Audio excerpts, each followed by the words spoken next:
Hello,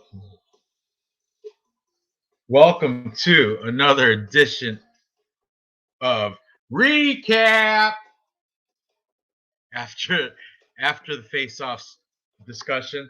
Tonight, Dave and I will be doing a discussion for UFC Vegas 46.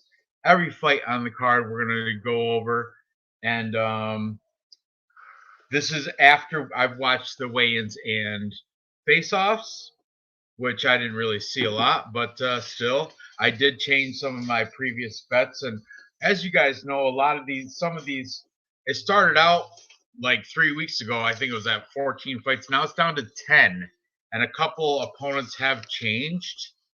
So let me turn this down a little bit. A little my Japanese, but anyway, I was gonna I'm gonna wait for Dave. He said he's gonna be on just a few minutes. He's I don't know, he's taking a shit or something. I don't know.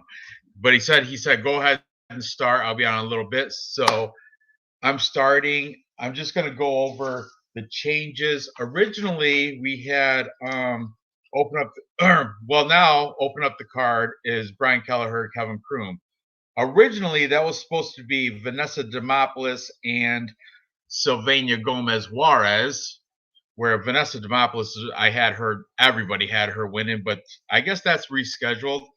And now it's Brian Kelleher, Kevin Croom, which is not good because I had originally Brian Kelleher was supposed to go against what's that guy, Kakramanov, Said Yokub Kakramanov, and I had Kelleher as an underdog because he's got an awesome guillotine.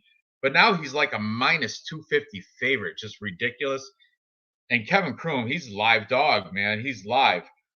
These guys have very similar records, both double-digit losses. There's Dave. Hey, Dave. How's it going, guys? I was about some of the replacement fights now, like that Brian Kelleher, Kevin Croom.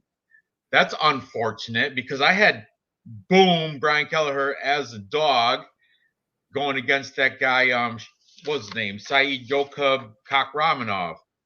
And he was like plus 150. Now he's like Brian Kelleher is minus like two. I don't know. Let me see, minus two something. Let me pull up the live bet online bet stats. And so yeah, Brian minus 300, unbelievable. I like Brian Kelleher, but I can't minus 300. I can't do that, So I know about better. You were on Said Yokub, but like in this case, there's a cute pop. I might have to take a pick on Kevin Croom, but anyway, we're gonna get into that because that is the curtain jerker. But right now I'm talking about the replacements. Fashion Cold Wars, welcome. Also a replacement is Charles Rosa. Austin Strong is coming in for Mowgli Gabriel Benitez. Benitez withdrew. What you got? A little vodka iced tea mix going on? A little bit. We also got the usual. I'm off the liquor. I'm on to beer now. I started out earlier. I went to the bar for lunch, of course. It's Friday, and I had some. I drank a couple shots of Proper 12, and then I had some of this new stuff. It's like a peanut butter flavored whiskey. It was called Squirrel. It was good, but at the same time, it was kind of gross. But whatever. when you're having fun at the bar, you just go with it. But now I'm home and I'm on the beer. I'm drinking Miller Lite. Cruising in for a nice safe. But anyway, as I was saying, the other fight that's disappointing again, TJ Brown. He was also an underdog when he was going against Gabriel Benitez, Mowgli, and I had Brown for his. I think he was gonna. I had him picked against Mowgli, but now he's a huge favorite. Let me see what these odds are. TJ Brown minus 220 against Charles Boston Strong, Charles Rosa, which, you know, Charles Rosa is always liable to get a decision victory. You never know. I mean, it's just disgusting. Those are two bets I had that now I don't have. That's why it's upsetting to me.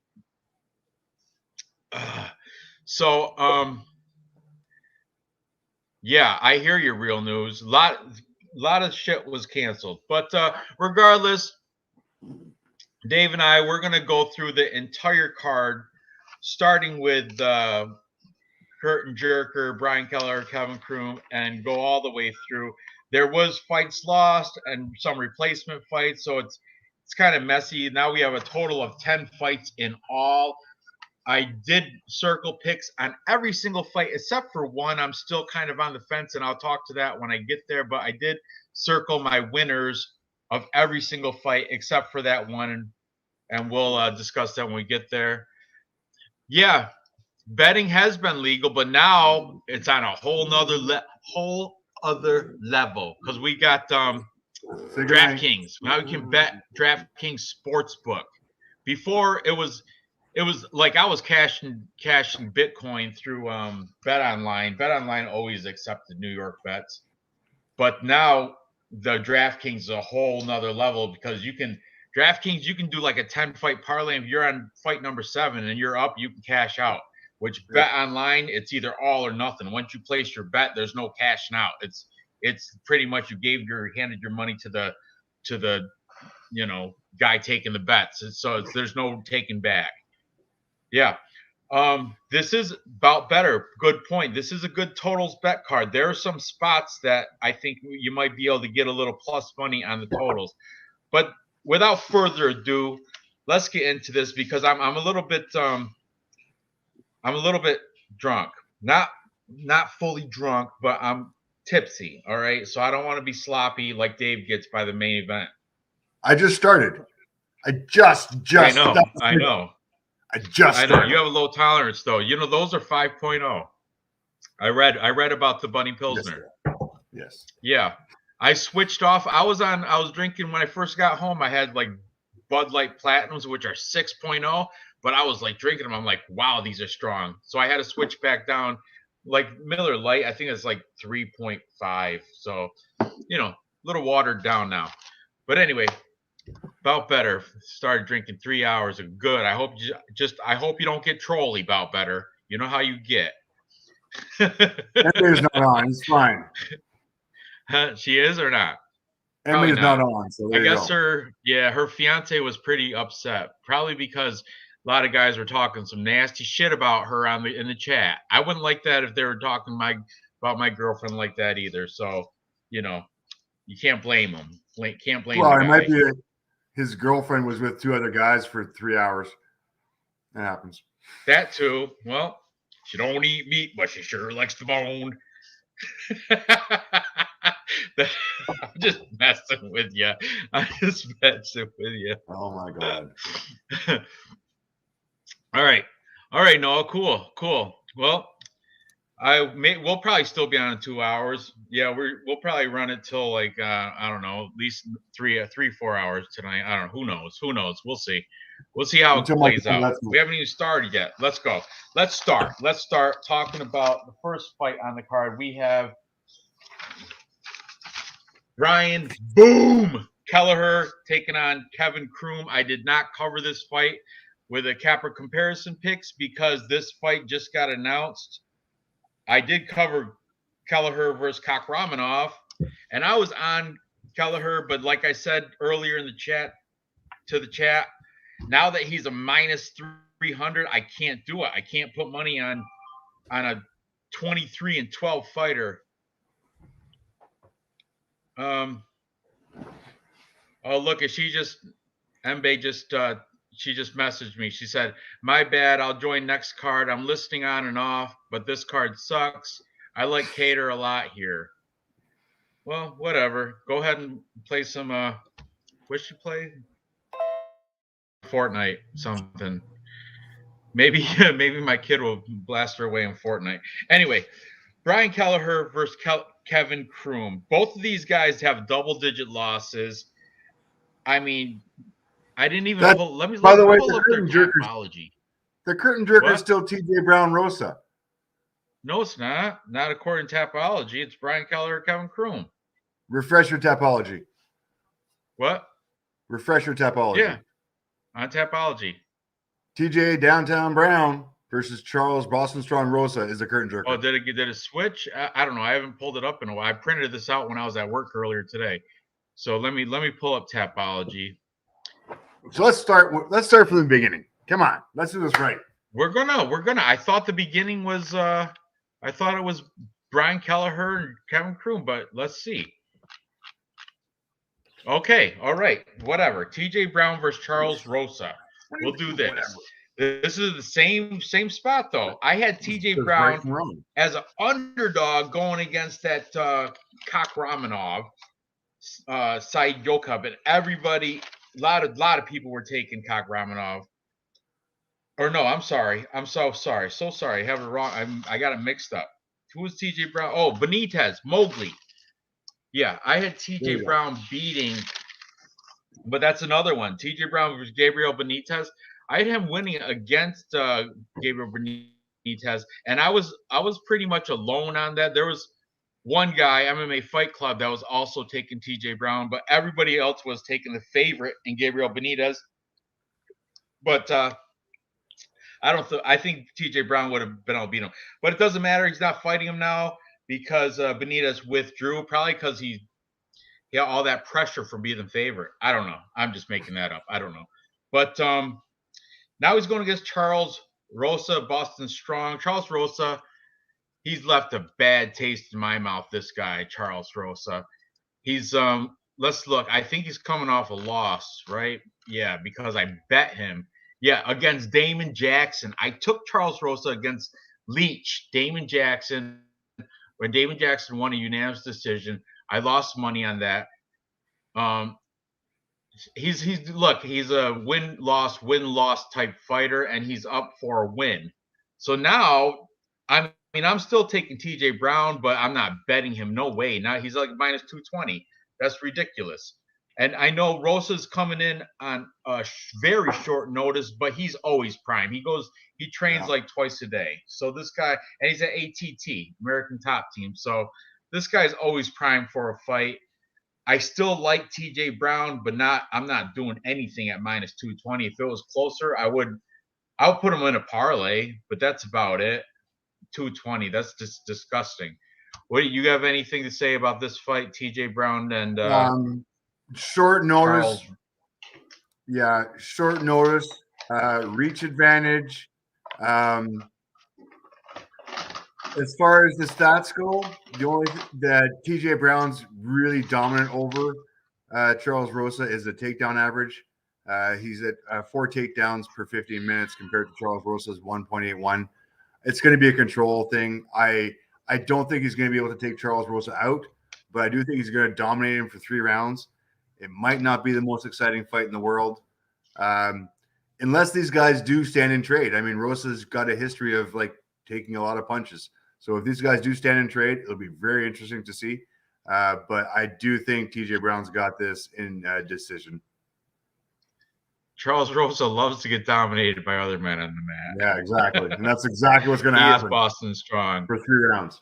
I think he took the same car ride with Calvin Kattar, isn't the Boston finisher, right? Boston finisher and Boston Strong. But you know, Charles Rosa's not even in Boston anymore. He hasn't been there in years. He's fighting out of Florida. So he ought to change his nickname. It's so stupid. But yeah, I mean, Charles Rosa is prime. That's why I can't take the favorite at minus 220.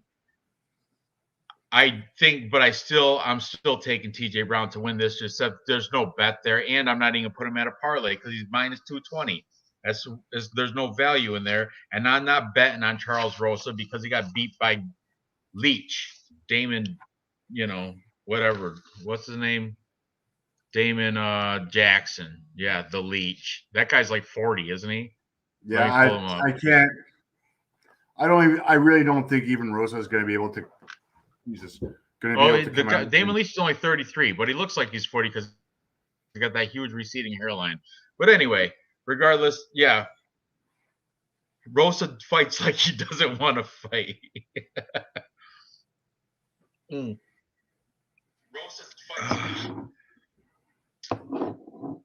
Yeah, well, I think Rosa might be able to beat TJ Brown. So that's why I'm not messing with it. I'm not touching it. That'll be what they call fireball and popcorn, or if you're the Fight Night Pick Brothers, pop and popcorn. Pop is what they call soda. Do you call soda pop, Dave, over in British Columbia? What do you call soda? Do you call it pop? I call soda, like a vodka soda, or that. Sugary soda, like a Coca-Cola, Pepsi, Sprite, Mountain Dew, that type of shit. What do you call that? Pop or soda? Probably a pop. Pop? Yeah, that's a Canadian thing, must be. I'd say pop. I know Midwest America, they also call it pop. Here in New York, we call it soda. But anyway, soda pop. All right. What's next? Now we have the Brian Kelleher fight, right? Brian Kelleher versus Kevin Croom. Well, what's your pick? What's your pick on Tapology? TJ Brown? TJ Brown by decision, because I do give Charles Rosa enough respect, and I do think he's going to come game, and I do think he's going to get dominated on the ground, but not submit. So he's going to last it. I mean, and I hope that they trade for the first round. I really hope that they stand and trade for the first round, and we get a little bit of action. And then TJ Brown figures, you know what, this is not worth it, and just take him down on the mat. I pretty much see how that goes. Maybe one exciting round, and then 2 ground control rounds. So, but TJ Brown by decision. Easy. Yeah, I agree with you. Look, Jack Attack thinks TJ is unbettable. At minus 220, he sure is. Not great. He was bettable as the dog, but forget it now. I liked him against Mowgli. That's why Benitez withdrew. I don't know, mysterious reasons. I don't know. You can make up big rumors if you want, but I'm not gonna. All right. Next we have Brian Kelleher, Kevin Croom, right? Which Correct. Another one of this. Brian Kelleher was an underdog, and I was going to take him, but now as a minus 300 favorite, that's disgusting. No way. I'm not taking him against Kevin Croom. Kevin Croom's 21-13. Brian Kelleher's 23-12. Both have double-digit losses. Both have veteran experience. Let's look at these the past records on Tapology. Kevin Croom's coming off a loss against Alex Caceres, another double-digit loss guy. Before that, he had a draw against Roosevelt Roberts. Then he had three non-UFC fights that he won, 9 UFC fights. Brian Kelleher, on the other hand, he's been in the UFC this past all past 5, and he's like most recently a win against Domingo Pilarte. Then he had that loss against Ricky Simone, but Ricky Simone is contender quality right now. Then he had that win against Ray Rodriguez, and before that, Cody Stamann. That's when I really respected Brian Kelleher, because I think he kind of let Cody Stamann win because his little brother died from cancer right before the fight. And Brian Kelleher knew that. And Brian Kelleher knew that going into the fight. And how is he going to go in there and you could he wasn't like pulling punches, but he wasn't going like Brian Kelleher boom goes. He wasn't looking for that quick guillotine choke. He wasn't looking for those big power punches. Brian Kelleher was playing. He wasn't giving his best because he's thinking the whole time, I'm fighting this guy. His brother died yesterday. His kid brother died of cancer yesterday. I can't beat this guy. That's what, and he, it was kind of, I don't like to be that guy, but it was funny like that. And that's when I realized Brian Kelleher is a stand-up dude. And before that, he had a good win against Hunter Azur. Took that prospect out. You know what I'm saying? So Brian Kelleher is quality. He should beat Kevin Croom, but there's no value here at minus 300. That's disgusting. Like I said, minus 300. No, it's not gonna. So, you have anything to add about this Brian Kelleher Kevin Croom thing? I think he's gonna be able to sub him. I picked the sub round 3 on my Tapology. I just think he's that talented. I mean, he's going to have to wear him down. I picked sub round 2. It's going to be a guillotine too, because that's his that's his exactly go-to. a guillotine. That's exactly what I was going to say. Jesus Christ! Sorry, I just got look, Real News MMA. He's saying Dave will enjoy reading the striking differential for Croom in the UFC if he sees it. You want me to bring up stats? About better. Kelleher slowed down, but Croom is just not that. I agree. To elite, that's for sure. Croom is not good. He's just not. He's not. He's Bellator quality. Kevin Croom should be in Bellator. That's But yeah, I think Kelleher by sub is a good bet. Yeah, the striking is pretty bad. The striking for Kelleher and Croom, 3.63 versus 1.35. It's going to get ugly. But this is another one going to the ground.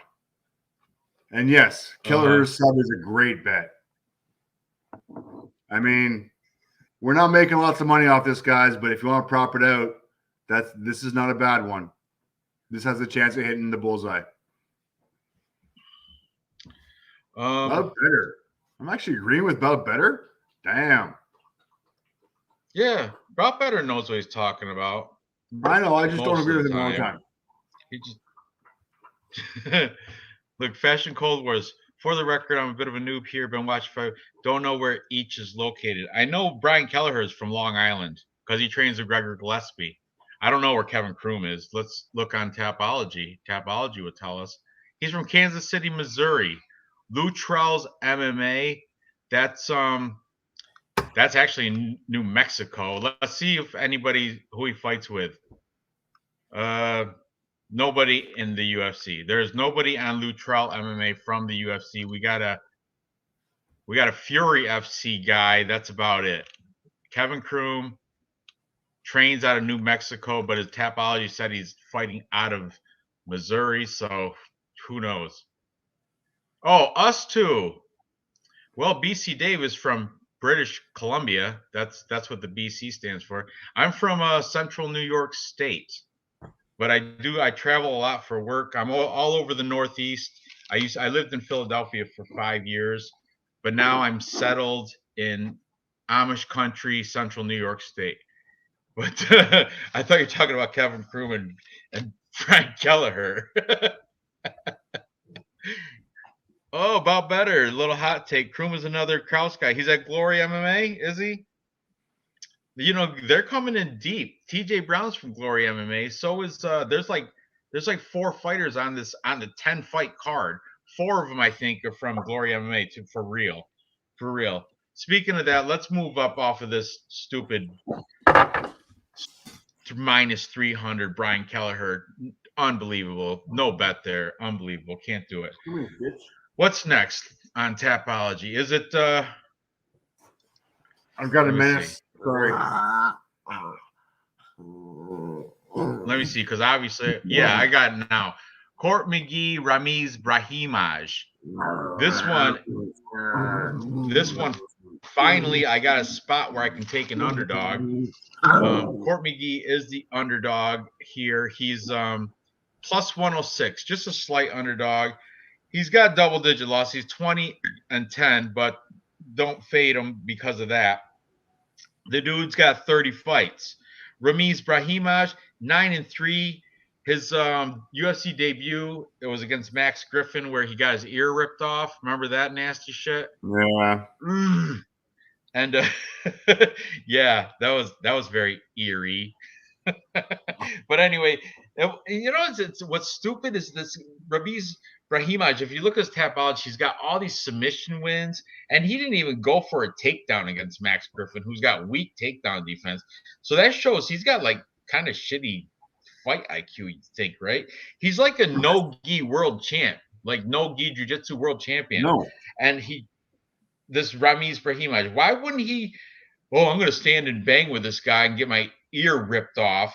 It's so stupid. When then his comeback fight, he fought Sasha Plaknikov, who's not that good. But anyway, he went back to his roots went back to a little bit of grappling and got a rear naked choke in round 1 like he should have. He's 3-2 in his last 5, but those three, besides Sasha Platnikov, those 3, the other wins are in the LFA. Let's pull up his Tapology. And you know what? He's lost in the LFA too against people I've never heard of. Justin Patterson, Evan Cutts. He lost against Evan Cutts. Who's that guy? I don't know. And those are his 3 losses: Evan Cutts, Justin Patterson, and then Max Griffin with the elbow ripping your ear off. So I mean, he's like unproven, and yet he's the favorite here at minus. Let me see it again. Minus 126. I gotta take the underdog. I got minus 125. What's that? 125 for you? Yeah, same shit. I gotta take Court McGee because Court McGee has the better quality of opponents. He's the crusher. I know that you don't think a lot of people are fading because of the age. Court McGee is 37. Ramiz Brahimaj is 29. But you know what? I'm not impressed with the guy. Sasha Platnikov is not that good, and everybody else he's beat was LFA quality, which, I don't know any of these people. There's no names in here. Looking down here, there's no names that stick out to me that oh, that's a good guy. No, they're all LFA, XKO. I don't even know what XKO is. What is, it's. No, not impressed. Yeah, I'm not impressed either. That's why I'm going to take the plus money on Court McGee. Court McGee is a recovering heroin addict. But, that's a tough thing to do. That's a tough thing to be. He's been... Chase that dragon. Yeah. Chase that dragon. He OD'd before. I don't know if it was on heroin or oxycodone, but he OD'd before.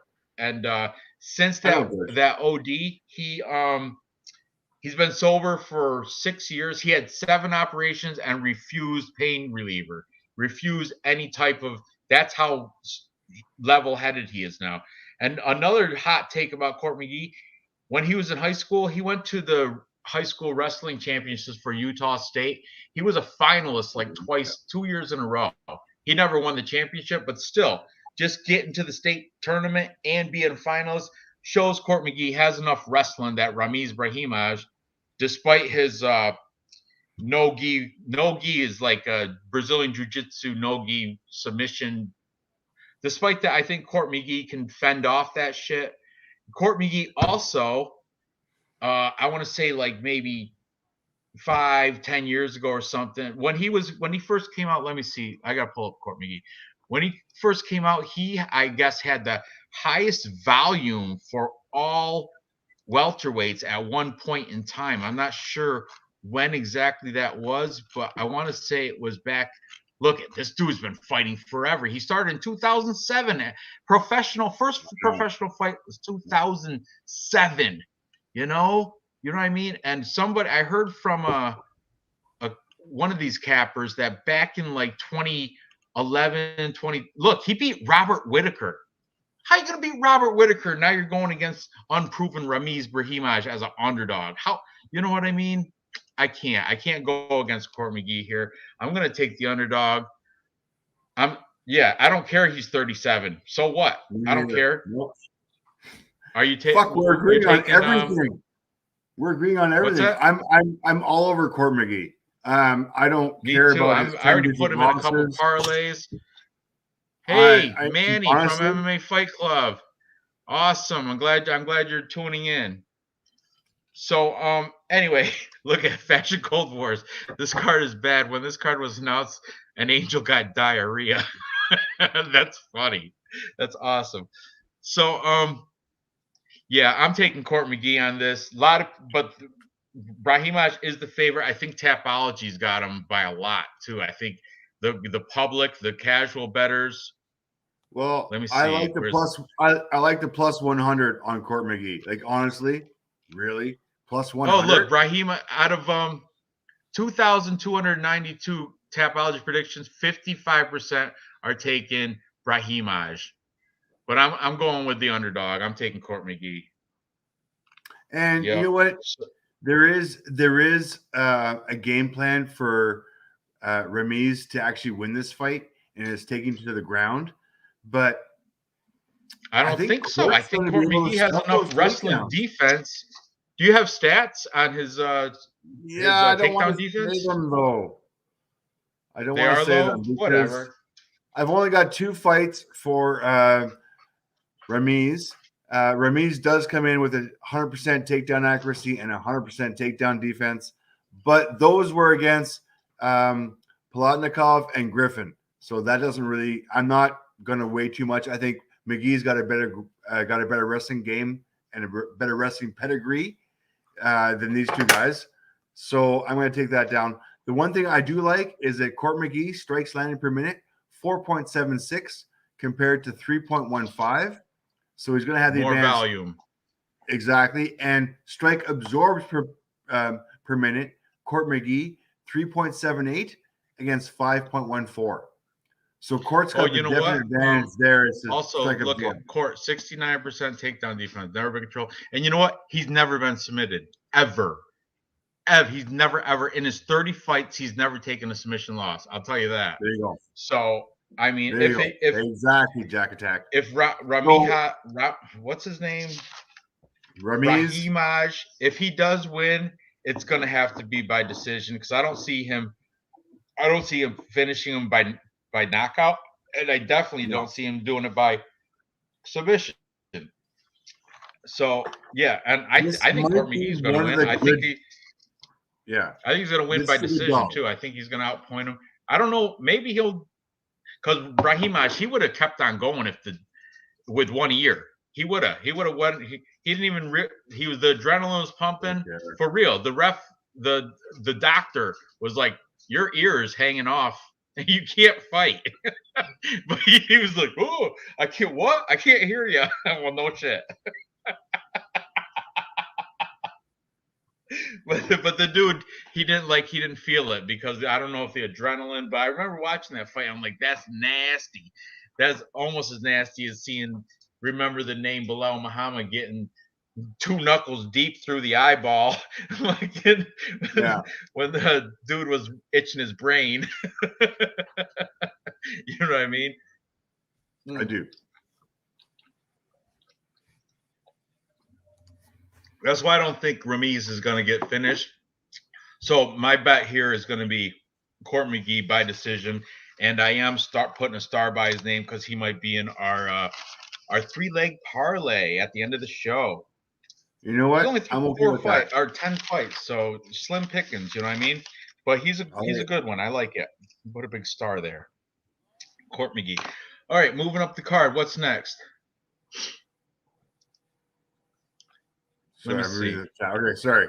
Is it Ugly Man? Yeah. Ugly Man Joseph Holmes, Jamie Pickett. This is the one. I'll show you. I don't know if you can see this, but I circled everything except that. Jamie Pickett, Joseph Holmes.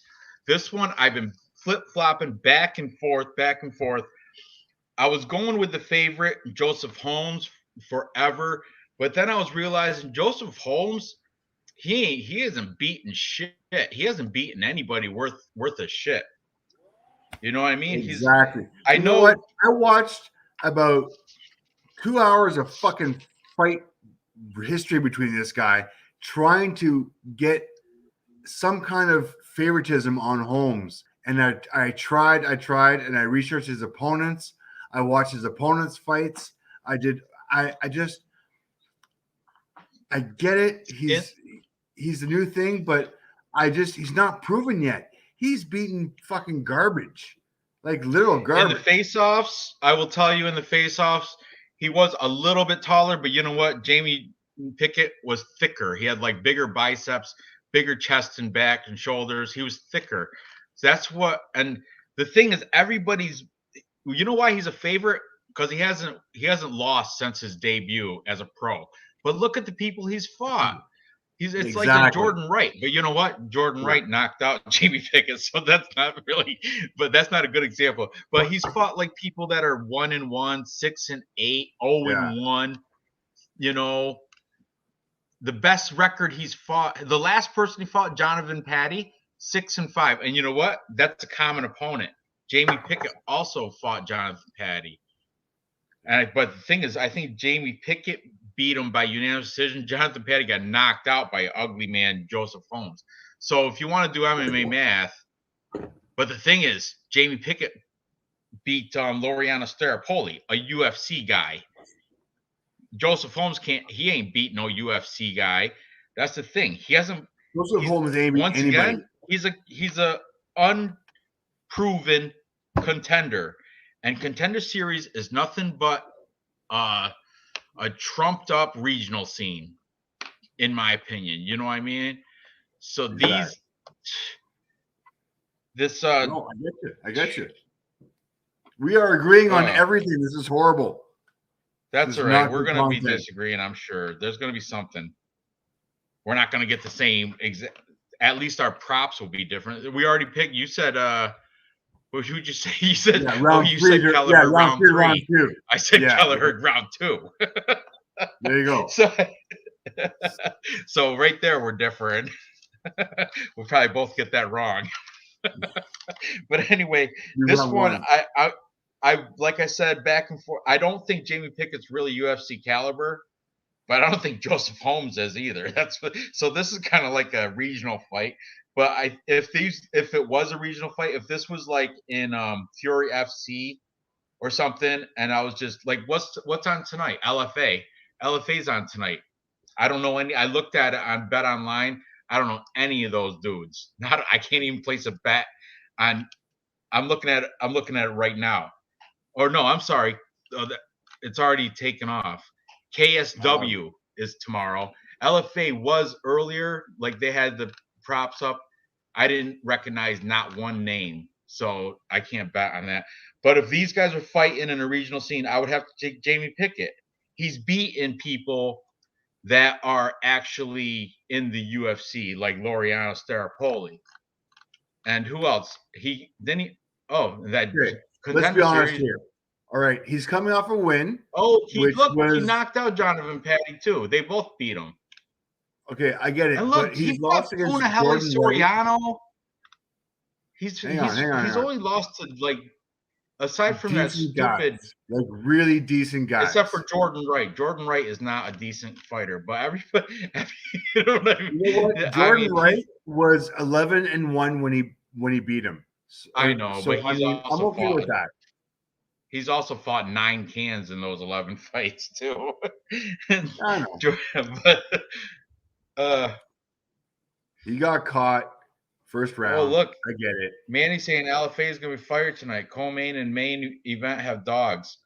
I don't know, man. I don't know. I looked at the fight card. I didn't recognize any names, so I can't really put my money on anything like that. But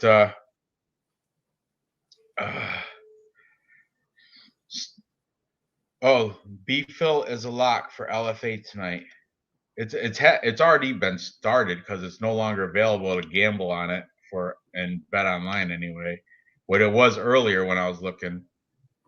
But yeah, I think I'm gonna flip my pick. Originally, I'll show you just like the rest of the cappers, including Manny from MMA Fight Club. Everybody had Joseph Holmes, as did I. MMA Fight Club. There you are, Manny. MMA experts, Vlad, Bert, one person, Schroeder MMA bets he's a Brazilian capper. Only person taking Jamie Pickett, but after watching other cappers discuss it and talk about it, they're right. Joseph Holmes has fought nobody worth. I don't know. I'm gonna have to pass on this. I'm not putting. But Pickett's plus money. Is he still? Is he still plus money? Yes, he is. I've got him at plus 125. Yeah, plus 135. So I'm not. I might throw him in a parlay. Oh, look at this! Thinks he has top 6-7 potential. He might have been a pick for our. Oh, jeez.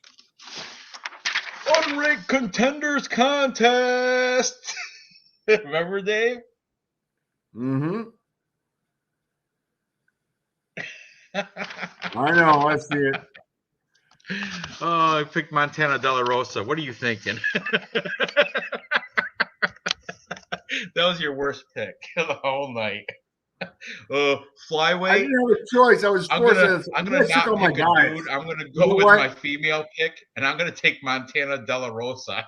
I am kidding never me? You should leaking pick like my picks so. You again. had so many other better options. Basically, Tracy Cortez, Corey I am McKenna. There's never so many better women leaking that you my could have picks picked that aren't ranked. again. You guys stole all my picks. I am never leaking my Give it picks up. again. There was a lot of picks stolen from me. You stole Da Un Jung from me. That was gonna, if we were jumping around weight classes, that was gonna be my first pick. Suck it up. I'm still winning. I'll go first for Fuck yeah. you big fluffy pussy. Oh, funny. Anyway, let's see. About better. It's not a hoodie. It's actually a sticker covering my work logo because I don't want to jeopardize my job. And I say some stupid shit, and I also do some stupid shit on here. I've got a sweet little Adesanya hoodie. Or sorry, I've got a sweet little Adesanya t-shirt. You got it. You got the t-shirt. Yeah. I do. Awesome. I see that t-shirt you're wearing. I got you. All these t-shirt bets. We gotta make a t-shirt bet tonight. Wait, hang on. You know what, about better? I took Aaron Blanchfield. I'll show you.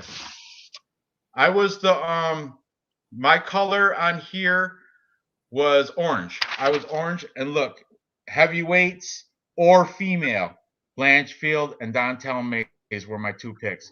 The chat was that dark color. That light blue color was Dave, and the pink was Embe. There you go. I love that shirt. I was looking at those shirts because you know what? That was the same day you were like, I watch Israel Adesanya's YouTube picks, and he's got some good picks and shit. And that was the same day I bought that because you know how you won that? You won that off the Harry Hunsucker fight. Because I picked Harry Hunsucker, and you picked what's his fat name? What the guy from Australia there that just beat him. Pretty much all my wardrobe is provided by Ranj. I really appreciate it. Thank you. You know, I appreciate my hoodies from you. I appreciate my t-shirts. I appreciate everything, man. It's fucking awesome. Love it. I know. Well, I don't mind buying them. It's fun. It's fun, and I know you like buying mine too.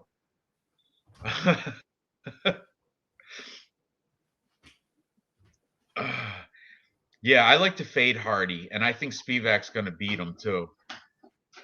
Alonik is pretty old, but Spivak is still. Yeah, Harry Hunsucker is a businessman. He's got like 4 gyms. Harry Hunsucker. He's got 4 gyms, but he keeps losing. You know. So anyway, Hardy pulled out. No, that's what she said. All right. Anyway, back to this. What were we talking about? Jamie Pickett, Joseph Holmes. We're both on Pickett. I flipped my pick from Joseph Holmes. I better get the correction marker out. Get that out. Scratch off that decision, Joseph Holmes. I'm gonna go Jamie Pickett decision just because he's got a better resume. He's got more UFC experience. I like him to take out Ugly Man. He's got a better name too, Nightwolf. One thing though, I guess Joseph Holmes is another Glory MMA fighter. So that's one thing he's got going for him. Hey, Nora. What time is it? Oh, you're going to bed? Huh?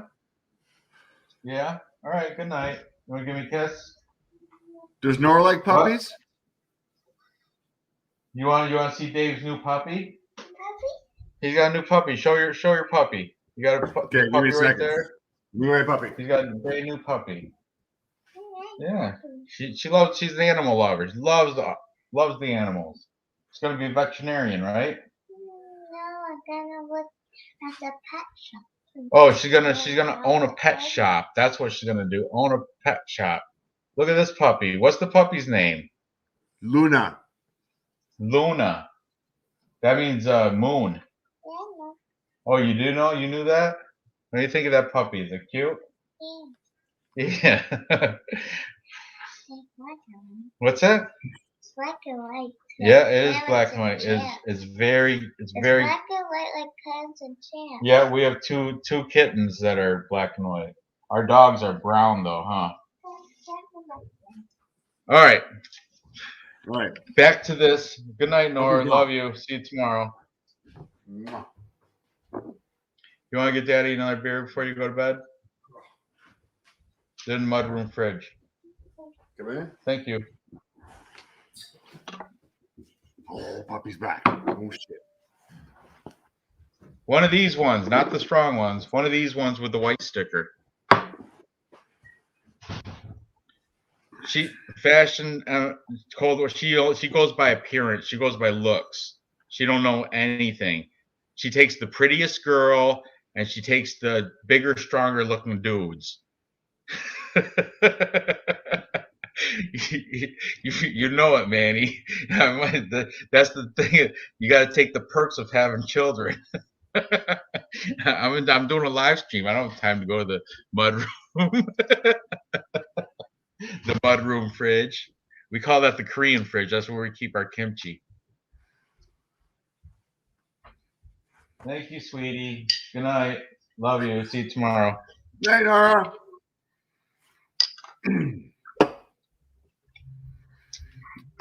Nora's a huge fan of Vlad, Bulgarian I know, Cowboy. but Huge fan.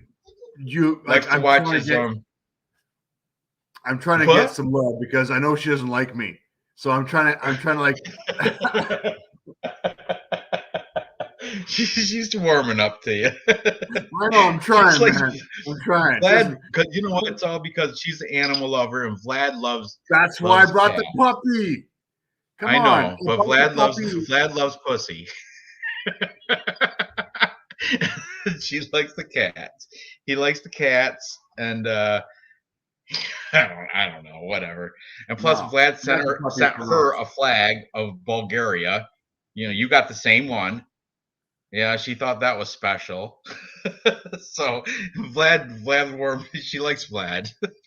Can you give Nora that Muay Thai MMA t-shirt that was too small for you? All right. The one that's where my belly button sticks out. The half Give her shirt that I one. got. It'll fit her. It'll be good. I love it though. I just wish it fit me. All right, where are we at? Okay, I'm gonna circle Jamie Pickett. That's my new pick. I flipped off with Joseph Holmes. Even Winning though pie. he's on a crazy win streak and he hasn't lost except his debut, I got to go with the plus money junkie. But I'm not betting it. Maybe I'll put it in a parlay. But as of right now, I got Joseph Holmes in a parlay. Actually, I used to have him in a parlay with TJ Brown when I was against Manny Benitez, but now I guess it's solo because on Bet Online, if you make a parlay and somebody drops out the fight, you still have the one fight up. Now I have Joseph Holmes on a minus 155 bet single. We'll look at LFA starts right now. Who cares? Sorry. I don't know anybody fighting. I wish I was that much of a fan. I'm strictly. Is it free on YouTube? I do know Bellator fighters. Anyway, moving on. We have okay. Joe Anderson Brito and Bill Algeo. This one I'm taking. This is another UFC contender. Unproven to me. I'm going to go with the veteran. I'm going to take the Bill Algeo. Bill Algeo beat Spike Carlisle. Didn't he? Yes, he did. Spike Carlisle is decent. Remember me and you where he was on a Bellator fight card and we bet him and he won. I won money off Spike Carlisle. I think I parlayed him with Kai Kamaka and Mark Hamill. I was like, I'm taking the 3 ex-UFC guys in a 3 ex-UFC parlay. And Spike Carlisle, Kai Kamaka, Mark Hamill, all 3 of them won. I made money that night. as you were watching it on your screen right to the left of you. I remember that night. And Bill Algeo, he beat this guy, Spike Carlisle.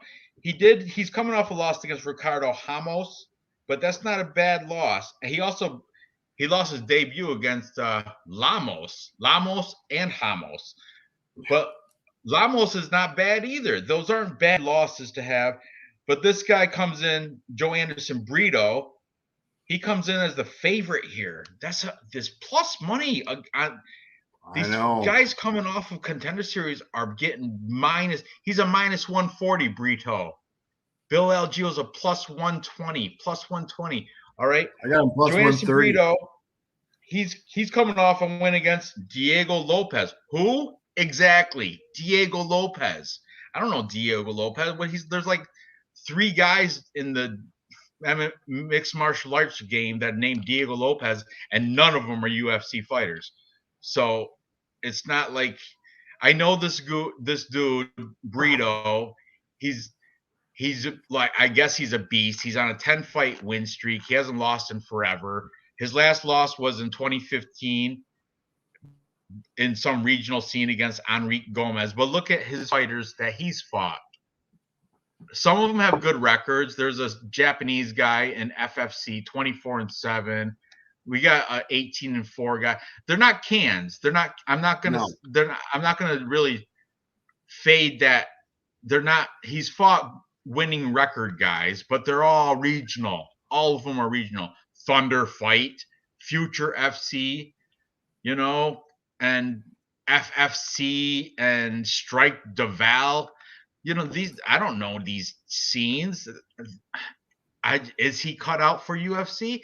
A lot of these Contender Series guys come in hot, like the who is it? The Koski brothers, remember them? I don't know. Look, Brito fight is gifted, fast, strong, and some skills. Look, Bill Algeo sucks. I don't know, man.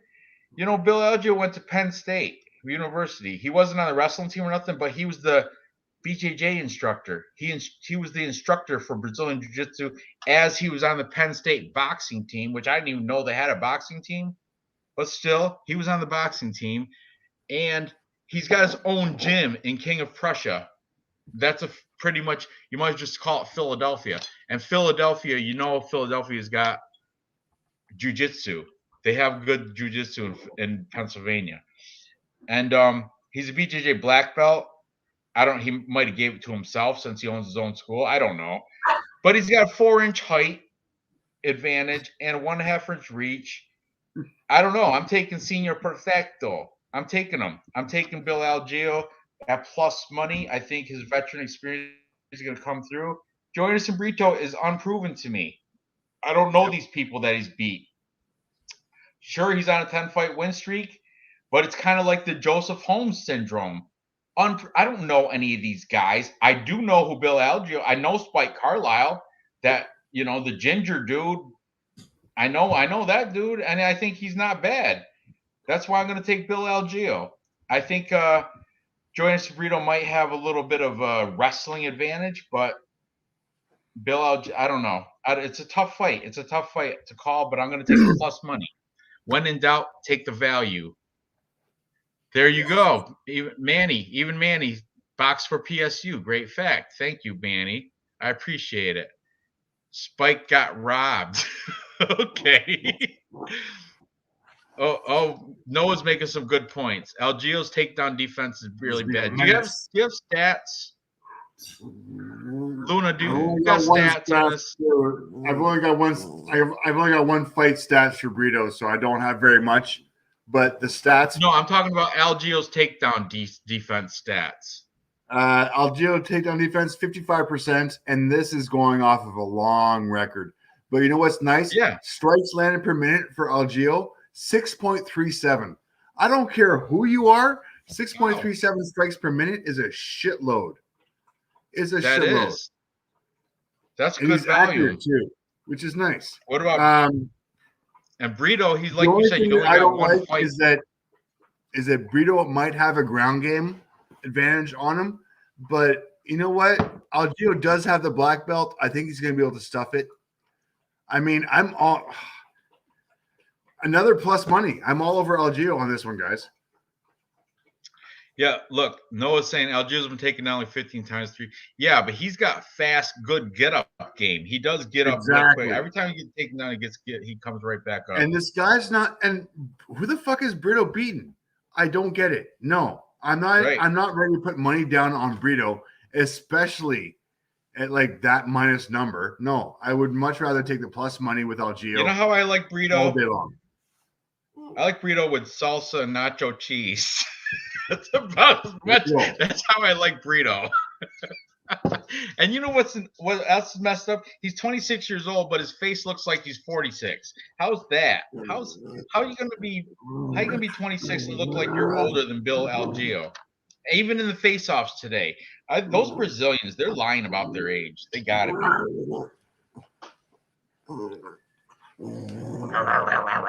This thing's being a menace. Okay. Sorry. But yeah, I'm on board with Algeo here. Are you also taking Bill Algeo too? Oh yeah, but just another one we agree upon. Another one. We're gonna have a big consensus parlay here at the end of this. I know. Okay, moving up the card. Is it Dakota Harry Bush and Slava Claus? Is that next? Hang on a second. Let me get back to where I am. Sorry, guys. Next one I've got is Dakota Harry Bush and Vyacheslav. I'm not saying it. Orshev, Slava Claus. There you go. This guy, this is another one that making his UFC debut. But you know what? I think this is the case. I am taking the debutante because this guy's a master of sport. I guess master of sport is a really big deal in Russia. If you're a master of sport, that you're a master. And look, Slava Claus, my most common to pick on the card. Here's another Dakota Bush, another Glory MMA guy, another one. I told you there's at least four Glory MMA fighters on this card. Here's another one, Dakota Bush. And James Krause is always he's always scary. Look at plus 900 for Harry Bush to win TK by TKO. But you know what? I don't think he's gonna. Vyacheslav, this guy is like he's an instructor for like Russian police or something and kids. He's like He's not kidding around, is what you're saying. Yeah. He's a master of sport, is a big deal. Master sport, and he's a lawyer. Did you know he's a lawyer? And he's like a instructor for kids and like cops or military or something where you have to use your fighting as your occupation, like, and it's not for just sport, it's for like you need it for your job. And it's also he's at Alpha Male. So the guy he's learned, if he's at Alpha Male, they have good wrestling instruction there. If he had holes in his game, it would have been, it's not in striking, that's for sure. He's the kickboxer. I don't know what he's master of sport of, but I would imagine it's probably kickboxing. But Alpha Male teaches you wrestling. They teach you how to defend takedowns and how to they teach you wrestling. They train that shit. Alpha Male is known for that. Kind of like AKA. It's American Kickboxing Association, but it's all wrestlers.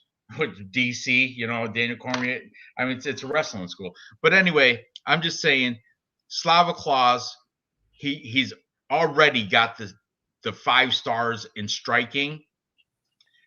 Oh, look at Manny's got the hot take. Master of Sport, worked for Russian government school, trains international athletes and government officials, boxing coach at Alpha Male.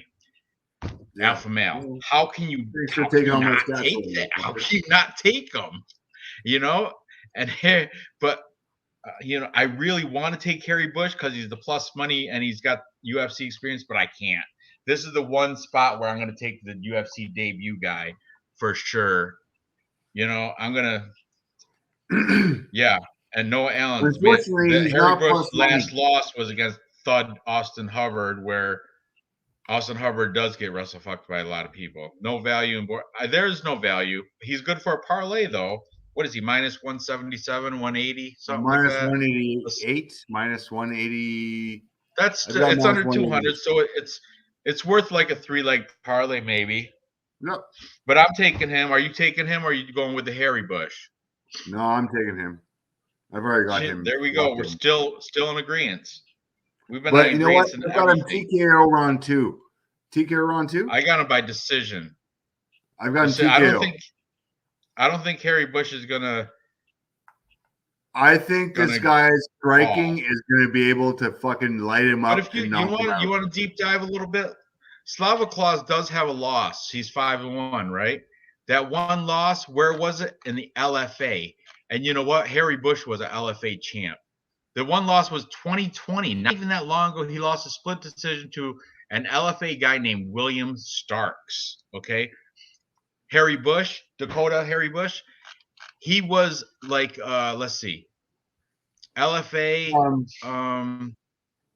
William Starks is I know he's by the way. Got a lot of. I don't know if he was a champ over there, but he's got a lot of wins in the LFA. William Starks is 7-2 and a decent fighter, and will likely be in the UFC soon. So don't fade William Starks. Pick him for your unranked contender contest. Yeah, no, not there yet. He's not top 15, but he will go into the UFC soon. So William Starks is not a bad fucking thing. No, I'm with you, and dude. By I'm the taking way, Slava Claus too. I'm taking the master of sport. If he, you know what though, if he didn't have the resume of master of sport on his resume, and if he didn't instruct like government officials and be the boxing coach at Alpha Male, I would have to go with Dakota Bush. Has a 4-inch reach advantage. That's tough, man. That's 2 inches per fist. You know what I'm saying? Yeah, I get you. So, but I'm leaning, not leaning. I'm taking Borshev, and I think he's gonna. But I think Dakota Bush will be durable enough to last 3 rounds, 15 minutes. Nope. No, I think he's going to use wrestling, Dave. I think he might even win a round. I think he's going to get. Oh, look, Mbe in the chat. Antonina Shevchenko, her sister. I don't know about Antonina. Maybe. But still, you know who else is? Muslim Salikov, also master of sport, but he's not fighting either anymore, unfortunately. Anyway, back to this. We're both taking Slava Claus, right? You're not taking Harry Bush? No. All right. So far, we've agreed on every single fight so far. I know, it's fucking horrible. We got to break this. What are we at next? Katlyn Chookagian versus Jennifer Maia. Oh, we're gonna be in agreement here. I got Katlyn Chookagian by a hiya, cause she's loud. Yeah. She's got noise behind her strikes, and that I'm on Chook too. The refs like to see the striking with the yeah every time she punches. Yeah. Even if she's not landed, the coach, the refs, the judges, even she might not even be landed, but the judges don't know that because she's hiya. I know. Hiya. Yeah. So I'm on, and she's bigger too, right? She's got like a 5-inch height, 4-inch reach, and this is a rematch where she already beat her before. Yeah, I don't. This is a stupid fight. I don't even know why they matched. They should have put Katlyn Chookagian against like somebody. Who else is a flyweight girl that could have been better? Maybe like I don't know, Josie Nunez. Is that a flyweight? Is she a flyweight? Josiane Nunez. She should have put her against somebody else. You know, somebody not Jennifer Maia. But you know what the thing is? Jennifer Maia did have a better fight against Valentina because she won a round against Shevchenko, and she went to decision.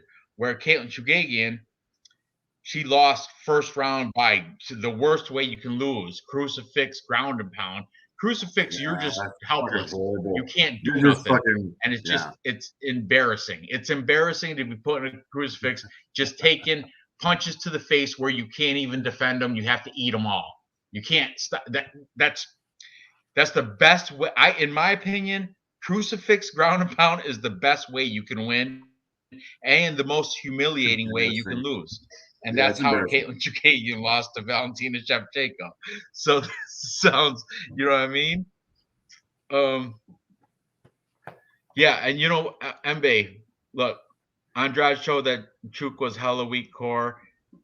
Maybe Maya can just crash the distance better. Yeah, you know, and you know what? Caitlin Chookagian does not finish anybody. If you pull up her Tapology, I don't think she has any finishes. I'm going to pull it up right now just to check. Oh, you do have stats. Yeah, this one, they both have a lot of fights, so you should have stats on this. I do. Read some stats out. Okay, strikes landing per minute. Caitlin, 4.57 compared to Jennifer Maya's 3.80. Their accuracy both sucks, 35 to 38%.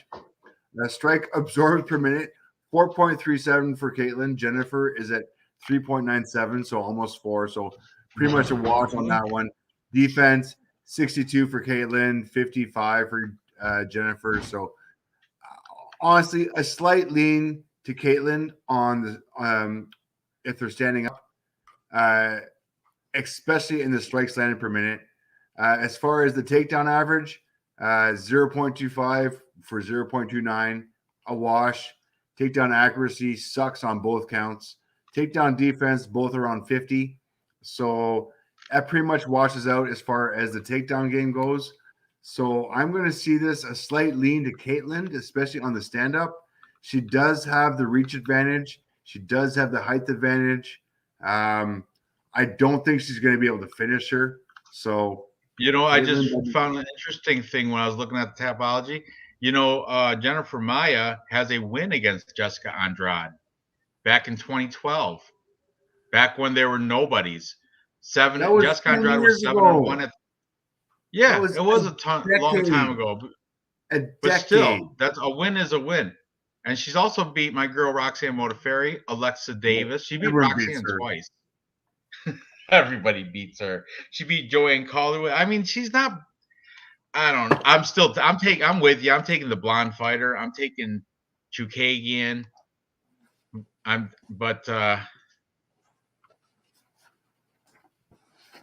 Oh, look at.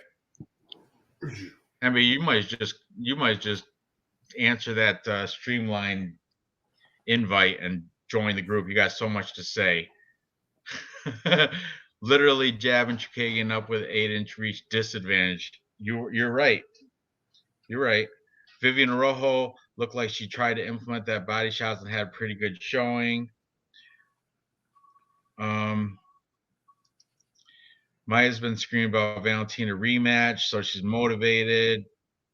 Chook doesn't even really want to fight. You know, I heard that too. I heard Chookagian might be ready for like kids, wedding, settle down. But that was prior to her beating Cynthia Calvillo and Vivian Araujo. So I think she doesn't know what she wants yet. So I don't know. I think it's going to be a little bit of the first same as the first fight. It's going to go the same way. Chookagian by decision. It was a full capper consensus. Everybody else is in agreement too. Look at not a nobody. No nada took Jennifer Maia. Everybody took Caitlin Chookagian there. So, and I agree too. She's a decisionator. So, and she got the tail of the tape advantage. 5-inch and 4-inch reach, 5-inch height, 4-inch reach, and she's got the hiya. I never heard Jennifer Maia even talk. So I don't even know. So you're in the same boat, Dave? All over it. Damn, we agree on everything tonight. This is horrible. Worst content ever. Everybody, you know what? When we get to that fat boy fight, I think we're gonna differ. Okay. Everybody just like. Anyway, next we have Raw Dog. sucks. right? Brandon Royale, Raw Dog, is he next? Brandon Royale versus Rodrigo Buntoren. Rogerio, Buntoren. Yeah, I'm all over Raw Dog. I watched the face-offs and he's huge compared to Rogerio Buntoren.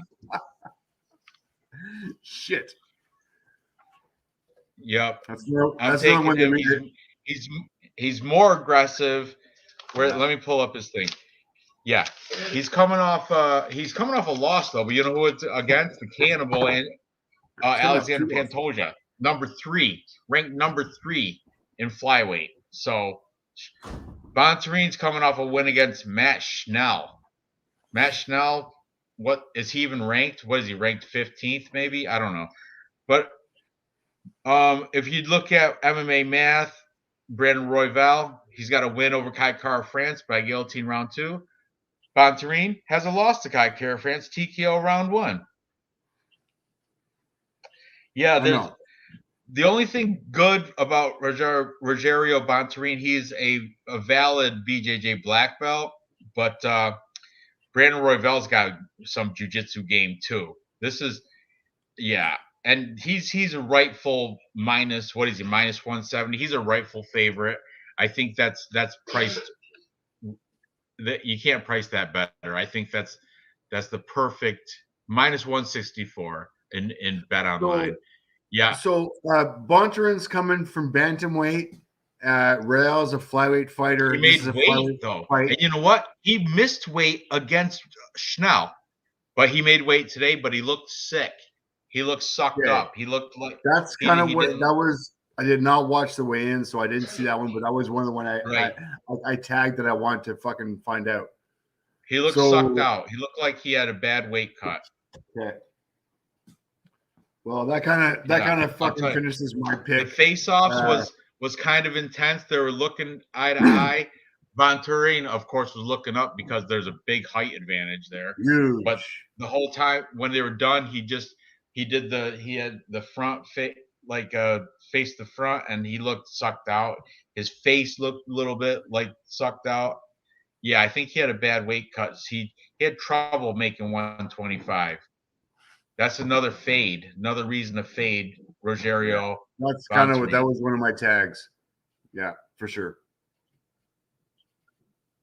I think Brandon Royval is a solid parlay pillar piece. I don't see him losing at all. I mean, he lost to the champ and he lost to Pantoja. The champ and Pantoja in his past most recent 5, right? Yeah. So I'm good with this. Once again, we agree, which is horrible. Yeah, it'll make for a good huge parlay. We've only got 2 fights left that we can disagree on. Hey, we might agree on every fight this thing. I don't know. I hope we'll see. Yeah, about better. I agree with you. Royval's solid parlay piece. Indeed he is. I'm with you. Royval by finish. Schnell Bontorin was overturned. What do you mean? Was somebody smoking weed? I didn't know that. But Gaffer always taking my talking points. No, this is just we have the same talking points. That's all. All right. Well, it seems like the chat, everybody, there was only a couple people. Dev the Dude, he took Bontorin, and so did Matt from Fight Night Picks, the younger brother there. Everybody else was all over Brandon Royval, the raw dog. Fuck the law dog. So, yeah, we're agreeing on this. The chat seems to all be taking Royval also. So let's move on to the fat boys. Fat boy on a diet. Don't try it. Jake Collier is a venison a riot. These guys, Chase Sherman, Jake Collier, this is such a coin flip fight. And, I was all over Chase Sherman, but the face-offs today, he didn't look, he looked soft. He was actually 10 pounds lighter than Jake Collier, but I heard Jake Collier's coming into his fat body. He's starting to learn about how fat people move, and I circled Chase Sherman too. I circled him. I got Chase Sherman right there, circled. But I don't know. After watching the face-offs, I'm kind of nervous. I'm nervous. I already put a bet on. I put him in a parlay. Let me see with Slava Claus and Vanessa Demopoulos, who's not fighting. So right now I have Chase Sherman in a parlay with Slava Claus. But I don't know, man. Jake Collier, I heard he's coming into his fat. So if he's coming into his fat body, I don't know. He might. I don't know. Who's the plus money? Chase Sherman? I think so. Yeah, Chase Sherman's plus 117. I think I'm going to go that route. I'm taking Chase Sherman. He played Division II football, and he was on a championship team at Delta University. And he fights at ATT Dillsbursville, Mississippi, where Jake Collier fights at No Excuses MMA. He's got plenty of excuses.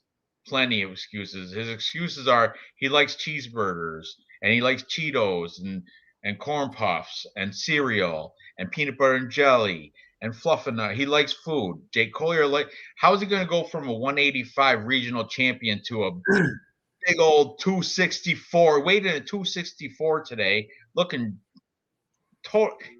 These guys do not look good. Neither one of them. They're both soft and tubby. I don't like them. I don't like this fight at all. But I'm going to take better. Huh? I'm all over the Vanilla Gorilla. You gotta be kidding me. I thought that was the one we're gonna differ on. I thought you were gonna take Jake Collier, the prototype.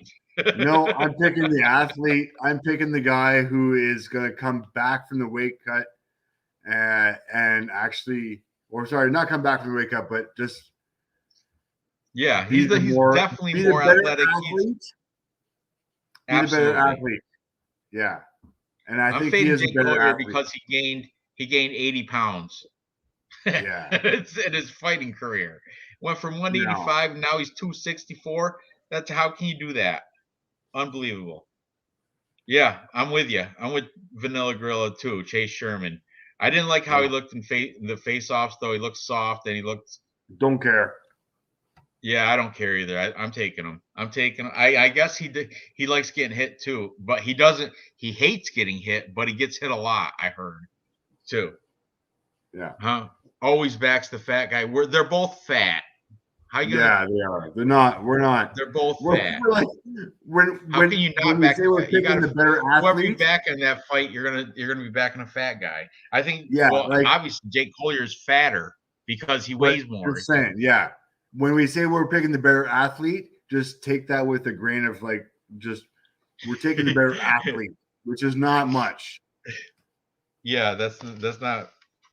He was on a championship college football team though, for Division II. He was a lineman. I think he was a guard because guards are a little bit thinner than tackles. They have to pulling guard. Anyway, okay, I guess we're on main event. Right? Damn it. Yeah. Yeah. This might be the first card where we'll have to do a full lotto ticket. I'm going to parlay every fight that we agree upon, and we agreed upon every single one. So far. Yeah. And this one I think we're going to agree upon too, because we're both I'm taking Giga. He's got there you go. See, he's got he's like Max Holloway, but stronger. He's got more power behind his punch. He's not doesn't have as much volume, but he's got the leg kicks. The kicks to the body are phenomenal. He cripples people by giving those leg kicks. Calvin Kattar is a forward coming punching bag. He took 445 significant strikes from Max Holloway. The guy was just eating them up. Yeah.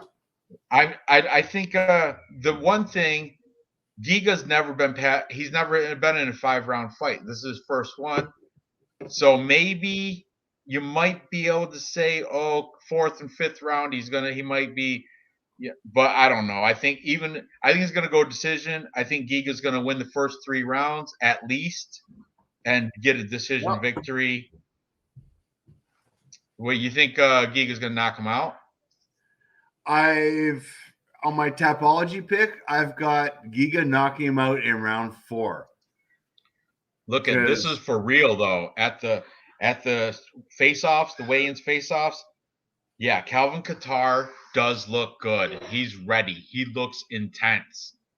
In the face-offs and everything, he did look good.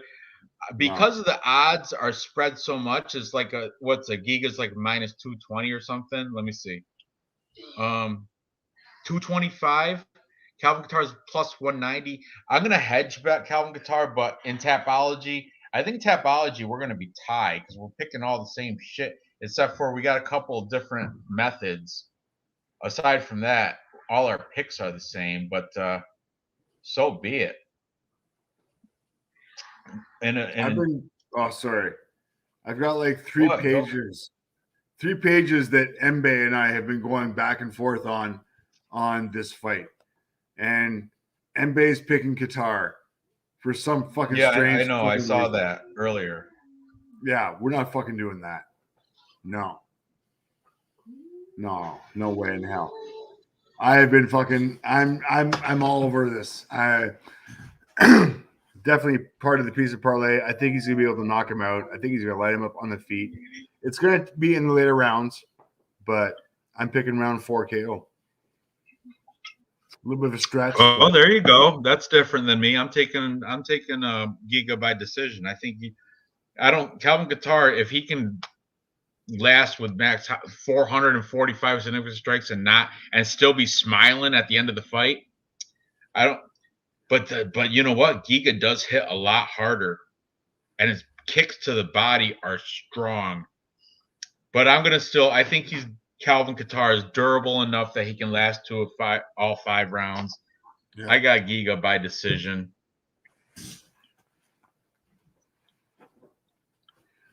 Yeah, look, Real News has some almost a year to the day Kattar took that beating. No doubt he wants to erase that performance. Ortega looked like a monster against the Korean Zombie after he got pieced up by Max. Yeah.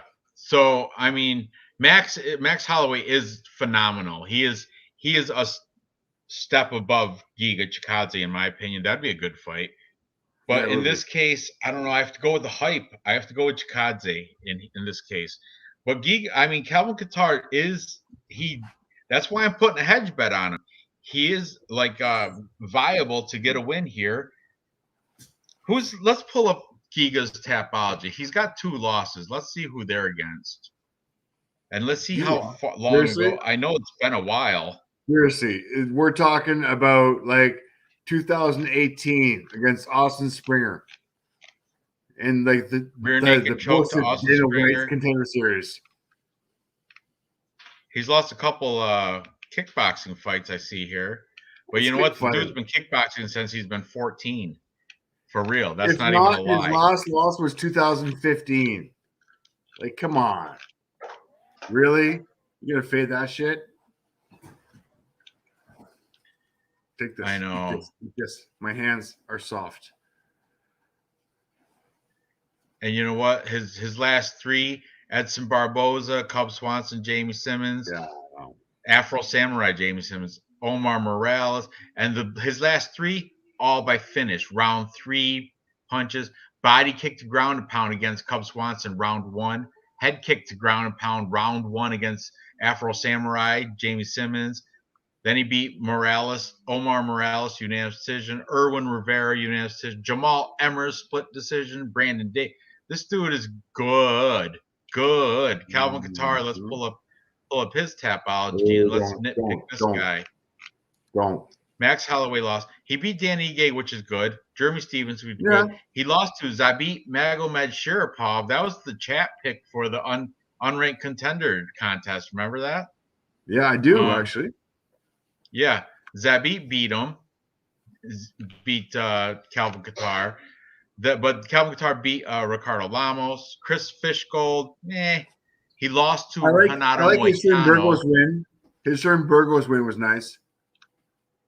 That was like back in the day. They both beat Shane Burgos though. Both these guys did. Yeah. Yeah, I mean, Calvin Kattar is good, but I'm gonna give the advantage to Giga. He's up and coming. I think he might be in contention to get a championship fight this year. Yeah, seriously. If I don't know where he's ranked right now, what is he? Oh, it'll say he's like number 7. He's ranked number 7 right now. Yeah. After he beats Calvin Kattar, he'll jump right up to the top. Definitely, probably top 5. 3. No, top 5 5 for sure. Maybe top 3. And I don't have the thing in front of me, but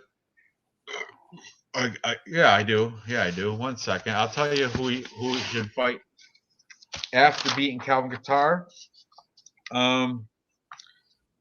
Yair Rodriguez, maybe. That would be a good fight. I don't know who would win that one. Yair Rodriguez put up a good fight against Max Holloway. Or T-City. Yeah. That'd be a great fight. Who are you going to take in that fight? Who are you going to take in T-City versus Giga? Of course, T-City. That's your boy.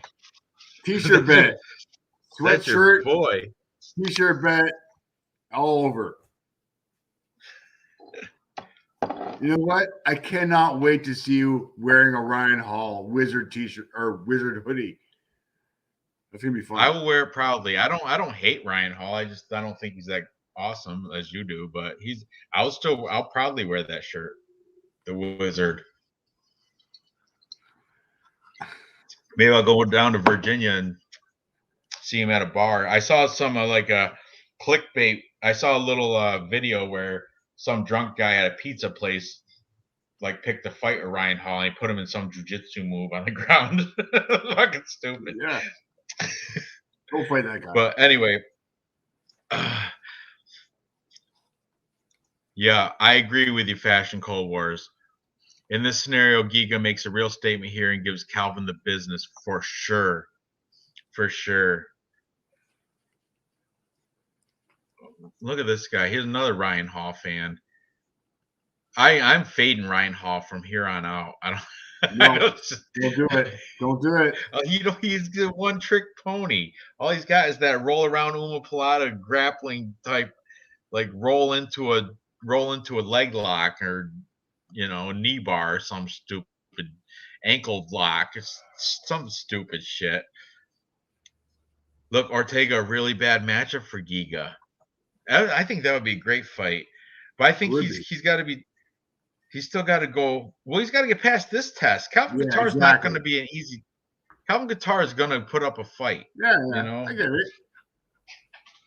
He might. That's why I'm hedge betting. I'm putting a half a unit on Calvin Kattar just as a hedge bet. But for Tapology purposes, I'm taking Chikadze.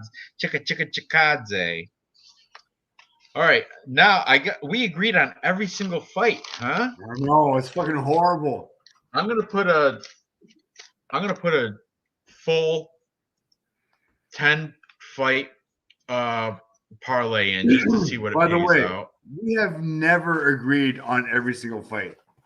I know. Okay, we got Chikadze, Chikagian, Bill Algeo. You took Bill Algeo too, right? Yeah. Yeah. Brandon Royval. Court McGee. He's an underdog. You sure you don't want Iri Brahimaj? Nope. Fat Boy Chase Sherman. Slava Claus. Jamie Nightwolf Pickett. TJ Brown. And Brian Boom Kelleher. 1, 2, 3, 4, 5, 6, 7, 8, 9, 10 fights. Oh, I can't parlay it. Somebody in this is making it so I can't parlay it. I probably can on DraftKings. This is a bet online. DraftKings let me do it. You know what? It's probably one of these new ones, Charles Rosa.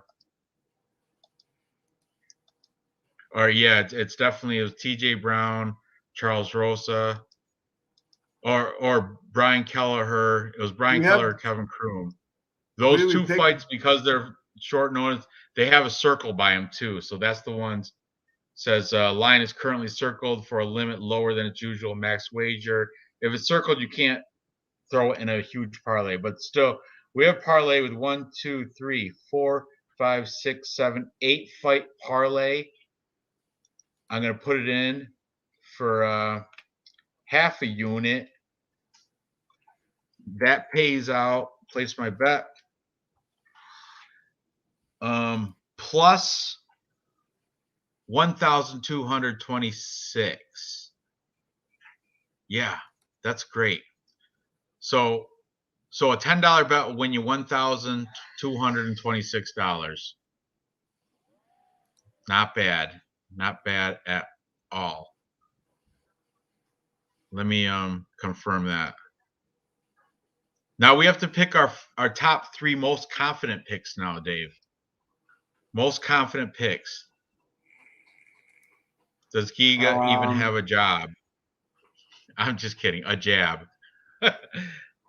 He's got body kicks. I know that. My most confident picks are going to be TJ Brown, Brian Kelleher. We can't parlay those two. Those two are not, aside from that. Borishev, I'm with you there. Borishev, Brandon Royale. Yeah, I got him. Yep. Chuk.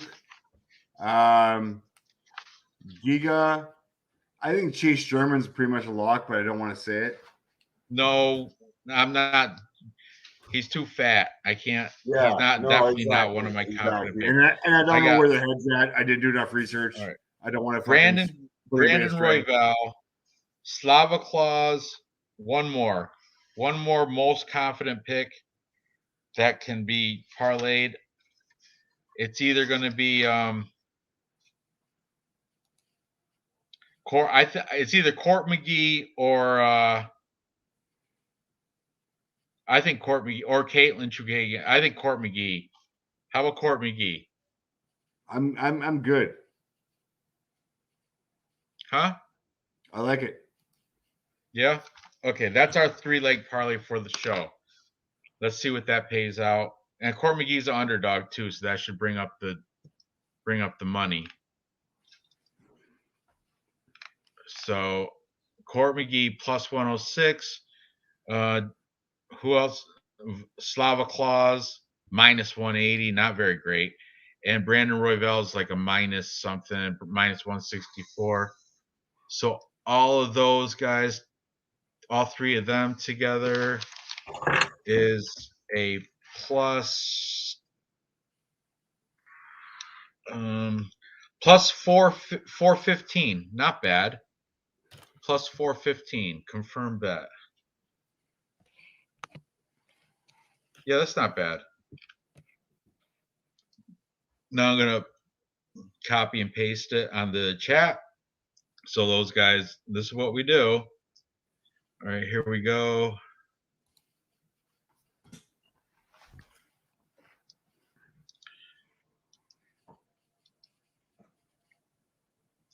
Oh, Dev the Dude, I will see you tomorrow. Definitely for the watch along. Are you available tomorrow, Dave? Fuck yeah, I am. I mean, yeah, Dave will be there too. Then you want to do a watch along with Dev the Dude? Yeah. He's gonna. Dev, are you on? Do you have Dave's Instagram? That's how he's here. Sent me the link to his to the link to be the watch along. If BC Dave on Instagram, befriend him, send him the link too. We'll both come on the show with you and Sal. I would love to do a watch along. I haven't done one ever. Dev the Dude, popping my cherry. Popping both our cherries.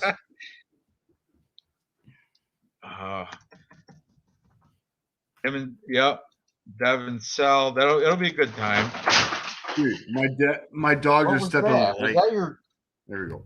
Your school laptop? No. All right, well, pick it up, whatever it was. Look at Mbe. Cater's coach already talked about implement wrestling. Yeah, Calvin I Qatar know. Fucking, used- you know what? Mbe, I don't care. It's all fucking hype. It's all hype. It's gonna be stand up.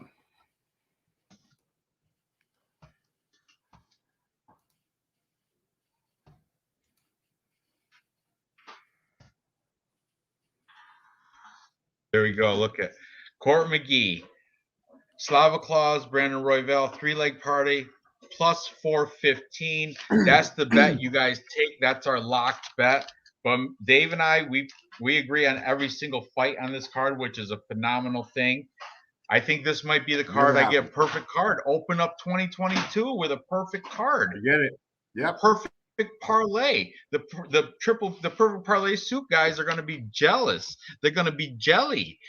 You know, Luke and I just want to put a stat out there. Alex, they're going to be jelly after that horrible parlay. All right, Better. What's your 3-leg parlay then, buddy? What's your I just want to put a stat out there before we go on. As far as the main event between Qatar and Giga, strike absorbs per minute. Qatar 8.16. I don't think I've ever seen a guy take 8.16 strikes per minute. In all but you know what, Dave? In Calvin Qatar's defense, Max Holloway swayed those results by breaking a record of getting 445 strikes. If you take away that fight, the stats are going to be a lot different. I think that was one fight out of a whole bunch, man. No way. Yeah. No way. If you take that fight away, I bet you can, if you somehow find the stats before that fight, I bet you punches absorbed would be probably like maybe 6. But I already said he likes absorbing punches. Giga's at 2.69 strike absorbed per minute. Strikes landed 3.76 compared to 5.86. Oh, look at Better. Royale and Brito. Brito he's not that old face guy is not winning. Joannis and Brito. I got Algio up raining on that parade. Joannis and Brito.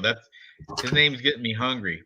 Oh, Real News likes Brito too. Royale, Brito, Borsha parlayed with the next week. Oh, he's got a couple next week's fights in his parlay too. I got to go to next week's gonna be tough, man. I got to go to Boston on Wednesday and Thursday of next week. Next I'm gonna do another hotel video. Fucking card. It's a great card. You gotta do it. I'm already looking into it. I'm gonna pull it up real quick on Bet Online just to get a sneak peek. You can do some early bets if you. It's 10 Eastern time is 10 of 10. I have time. I'm gonna pull it up.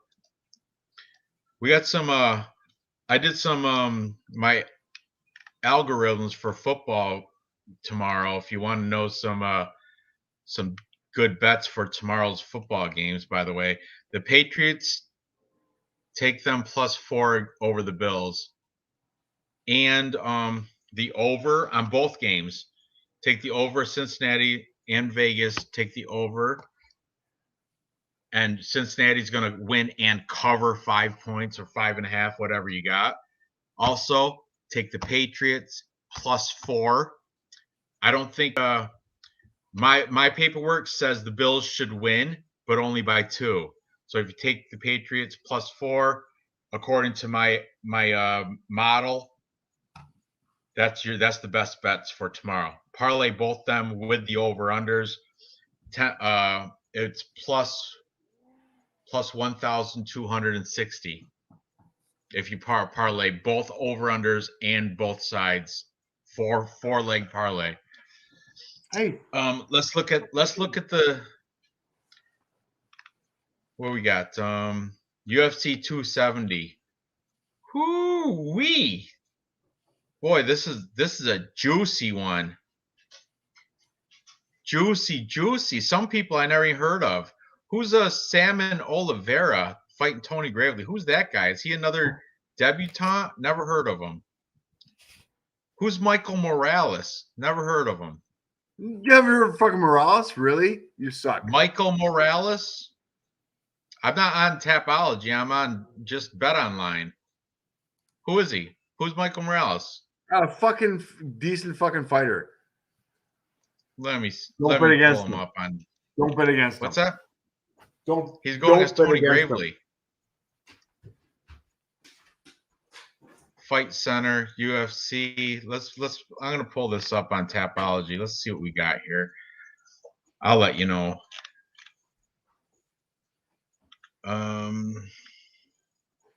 Michael Morales, 12-0. No shit. Yeah. Fuck No you. shit. Jesus Christ, you suck. 12-0. I would have found out anyway. Let's see. Yeah, he's contender series guy. Told you. Who's he? No, who's he beat? Nobody I know. Not a nobody. He hasn't beat nobody. He's beat nobody. He's another. Yeah, he's another contender. He's like he's unproven. Unproven once again. Undefeated, but also unproven. Those are tough to pick. You can't pick them against when they come to the UFC. It's hard.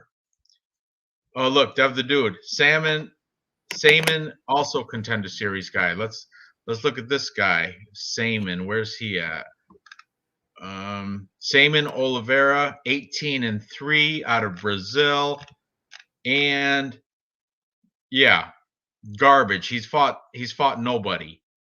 He's out of he was in Pancrase. That's that Japanese scene. All these people. Wesley Batista, Deco De Hora. Come on, I don't know any of these people. Wagner Lima. He got beat by Wagner Lima. He got beat by Carlos Diogo.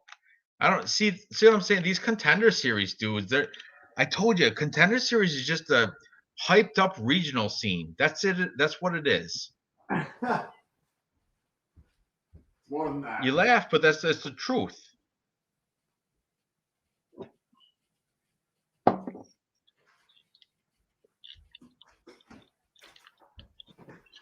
Later about better.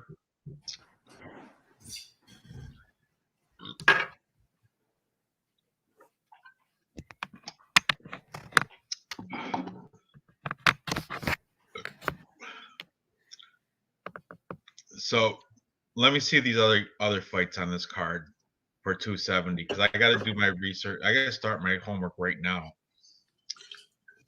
There's a girl I never heard of, Jazza Davicious. Never heard of her. Christ, I'm losing all my fucking battery on everything. Hang on. Jesus. The Curtain Jerker is two people I have never heard of. Are they both contender series people?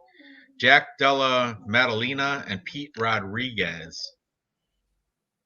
Pete Rodriguez, definitely new to a UFC debutante. And so look at this other guy, contender series. How are they not on a fight night? They're on a pay-per-view card and they're both unproven contenders. How does that work?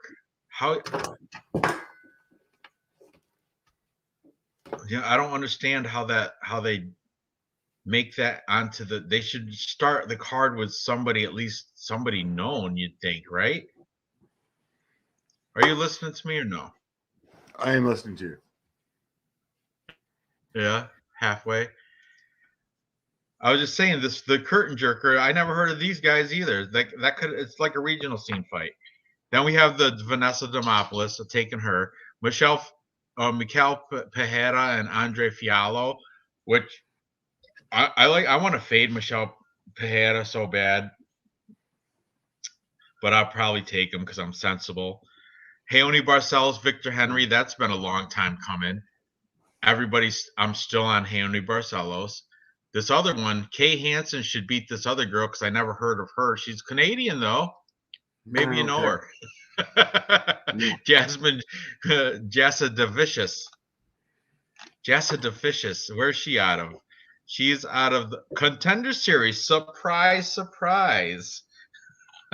Garbage. Unreal with this UFC 270. I'm not that impressed with this either. This UFC 270. It's not as of yet. Main card looks good, but then we Yeah, got that's Tony it. Gravely going against this Contender Series guy, unknown. Matt Frivola, the Steamroller, going against who is this guy? Undefeated Gennaro Valdez. And what is he? He's like an undefeated Mexican guy from surprise, surprise, Contender Series. Once again, an unproven guy, never fought any quality fighters. His regional thing is Lux Fight League. Come on with this. Really? Okay. Michael Morales, that's your boy, against Trevin Giles. I fade Contender Series people. All right, finally, we got Cody Stamann, Saeed Nurmagomedov. Now that's a good fight. Finally, a good fight. Then we have Adolfo Vera versus Wellington Turman. I'm taking Vera all day. Did somebody pick him on our unranked contender fights? I don't think so. I want to say. I thought the chat did. No, nobody picked him. He was a good pick too for middleweights. Nope. They picked Dricus du Plessis and Bruno Silva, middleweight Bruno Silva. Then we got Ilia Topuria, Charles Jourdain.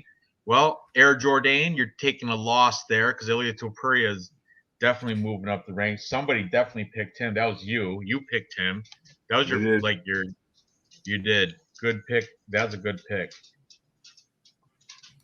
Brandon Moreno, Davison Figueiredo. That's for a flyweight championship. That's a good fight. And finally, the main event with Francis Ngannou and Cyril Gane. So 4 fights out of the entire fight card are watchable and bettable. The rest of them are just blah. You know what I mean? Kind of disappointing, but nonetheless, I'm a delinquent, degenerate gambler, so I'll probably bet every single one of them. That one, there'll be a T-shirt bet for us because we'll have a difference on. So you already like that Michael Morales. I'm taking Trevin Giles, whatever. Man, you haven't seen Morales fight. You're right. He's undefeated, 12-0. But I can go down to my middle school and beat up everybody too. I get it. Find nobody with a name. By the way, so 7 out of 10 for our picks. I just put this bet in. Cost me $120. Pays off $5,565. You bet $120? What 7 out of 10? I need 7 out of 10. Pays off did you already pick them? You already picked them? Did you already pick them? All of our guys. All of the fights that we agreed on. You couldn't put in TJ Brown, Brian Kelleher, right? No, I got them all. There's 10 fights. All of our 10 fights. If 7 out of 10 wins, I'm for a $120 bet, $5,565. Oh, I see. You did like that round robin deal, but it's not round robin. They call it something else up there. What do they call it? 10.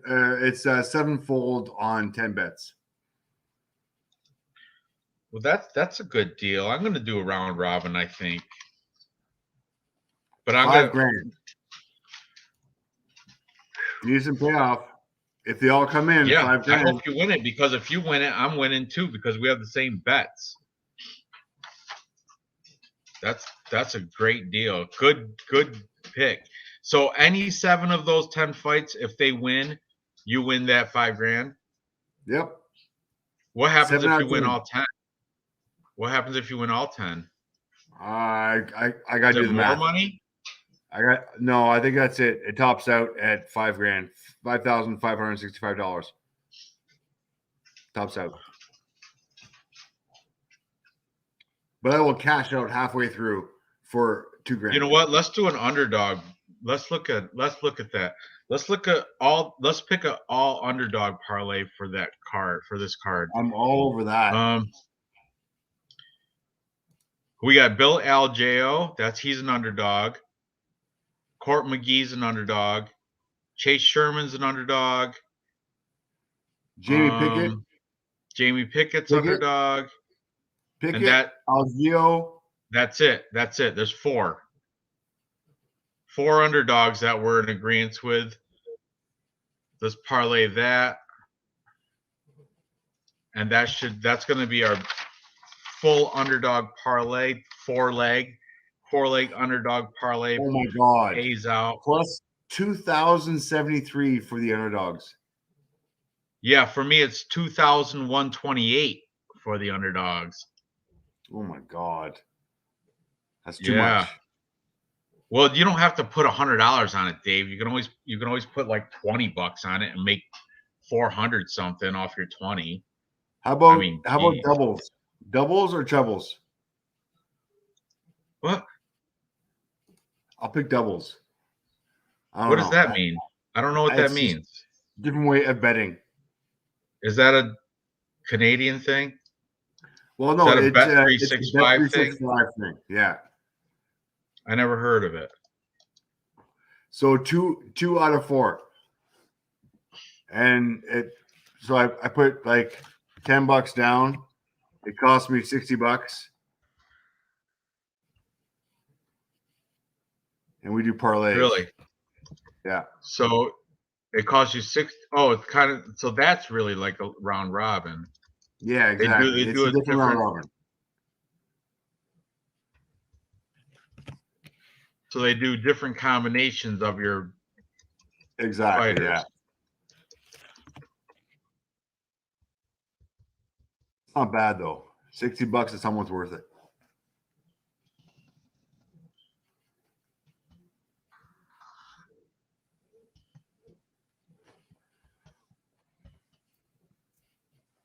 All right. Plus where are we at? 2, 1. Let me see. 2,128. Whoo-wee. Plus 2,128.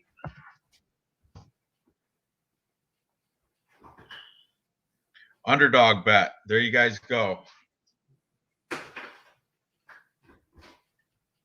Yeah, you got a point there. Chase does look flat and 50 pounds less, but you know what?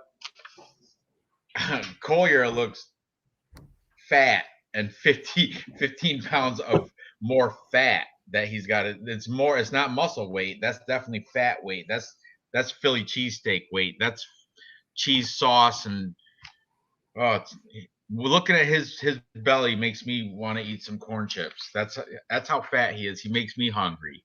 Looking at Kelleher is making me hungry looking at that fat boy. I gotta go get another drink.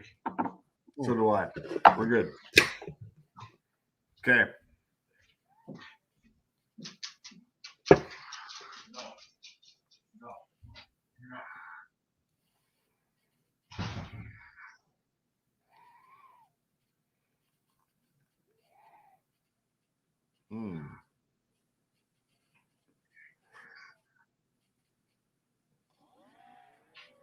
I need some NFL bets. Let's go, buddy. What? What's your NFL predictions? Oh, I got them written down. I'll tell you right now. It's take Cincinnati over Las Vegas to cover 5.5. Cincinnati minus 5.5 over 48. That's in the first game, and then the late game. Take New England plus 4.5 and over 44. Okay, so Bengals minus 5 and over 48. Yep. Really? Yeah. That's what my paperwork shows. My little formula I made up. Of course, it's not 100%, but it's pretty good. Okay. This is good. And then next is Patriots plus 4. Yeah, plus And 4.5 and over 44. So Patriots Modelo plus 4.5 That's good. and over 44. Yes. Bill Belichick is probably the best coach in the NFL right now. And I hate him. Yeah, I'm a but he's a Jets fan. defensive coach. Yeah, You think that's You right. think it's over 44? Okay, all right. I do. 44 is not a lot. And you know what? They're both averaging over 25. Both teams average over 25 points per game. All right, I'm in there. Half unit on each. Jesus. There you go. It's fun. It's fun. Bill Algio's not good. Look, Jamie Pickett has no chin. Dev is tearing our underdog parlay apart. Court is past due to retire. They don't play till Sunday. Bills will win, but not by 4.5. My paper has them winning by 2.5. I'll show you. Buffalo. See how I did? What I did is I take the average for and average points against, and then I make that number. Cincinnati should win by 9, so they'll cover 5.5, and the Bills should win by 2.5, according to my formula. And the New England's getting plus 4.5, so take New England plus money. And I'm not plus money, but plus points, and it should be over just barely though. Same with the first game, just barely over 48. It's gonna be tight. It's gambling though. Andy Reid's the best coach.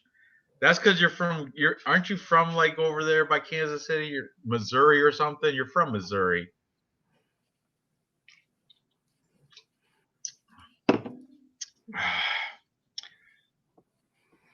Andy Reid's a good coach. I liked him better when he was the Eagles coach.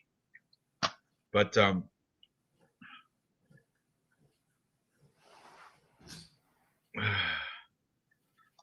right, do we have anything more? Man, this is a good drink right here. I never had it before. I tried. Did you ever have a chelada?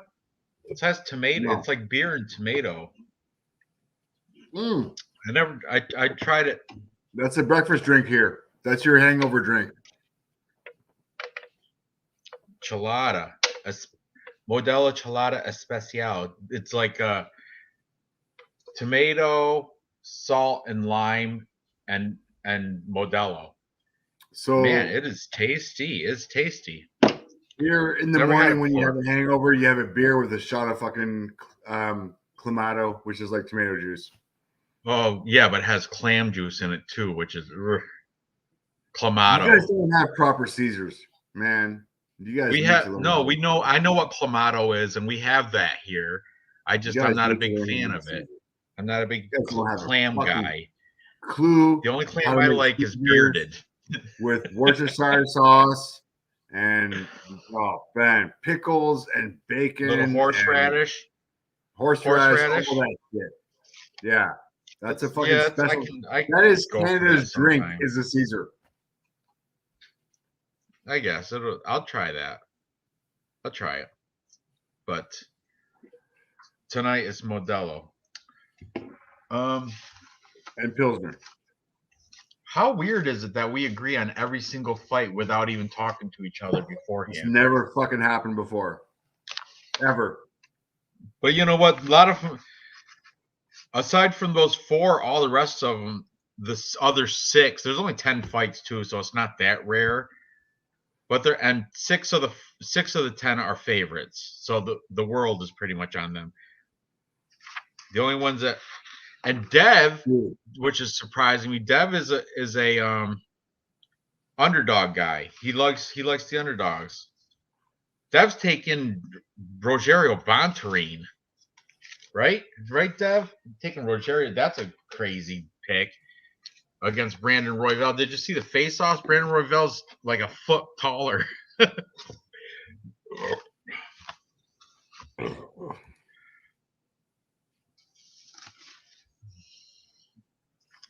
I'm gonna pull up the rankings real quick because this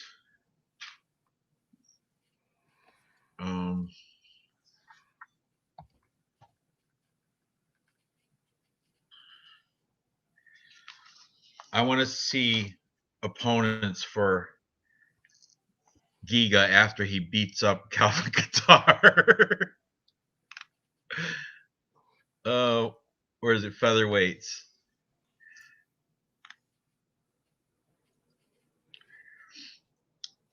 Now you think he ought to fight T City? Or who do you think he ought to fight next, Giga? Oh fuck, that'd be a great fight. You know what? I think that's up for him. You know, I think he ought to fight Yair Rodriguez. I think how about Yair Rodriguez against Brian Ortega? Who do you think will win that one? You're a big Ortega T City fan though.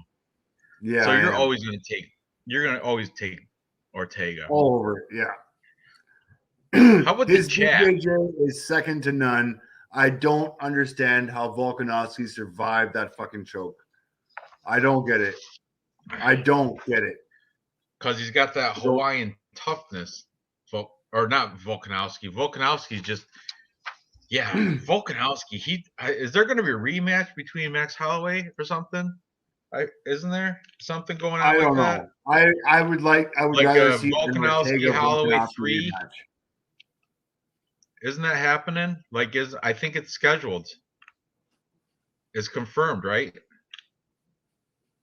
Let me see. See if Tapology goes that deep. We got 271. That's Adesanya Whitaker, Covington Masvidal.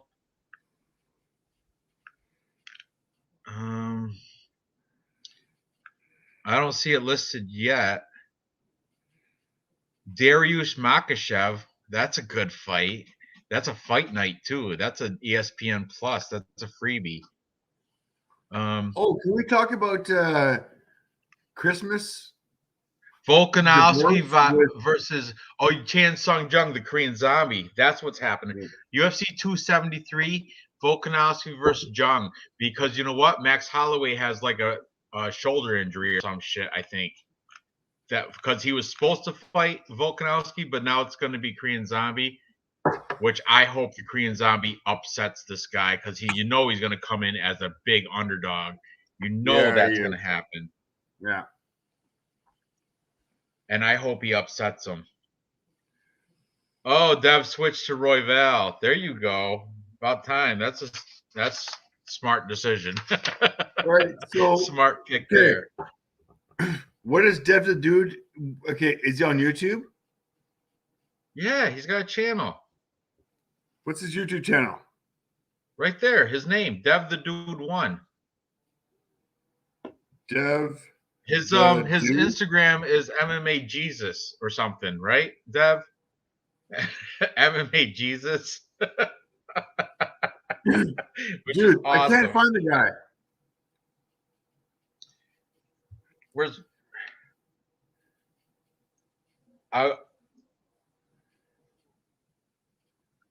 he's definitely Dev, what's your Instagram? It's MMA Jesus. Yeah, MMA Jesus 316. Do that. MMA Jesus 316. On YouTube?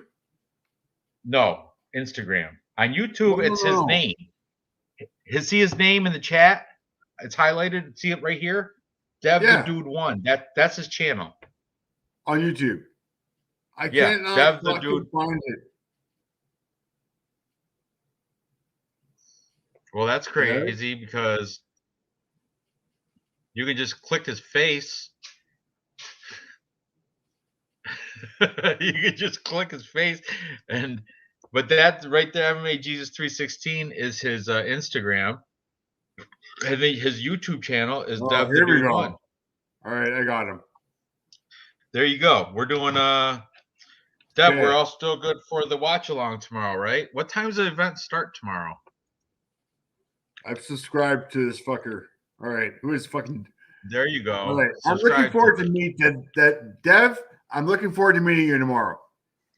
He's got a co-host too named Cell, who is awesome. Cell's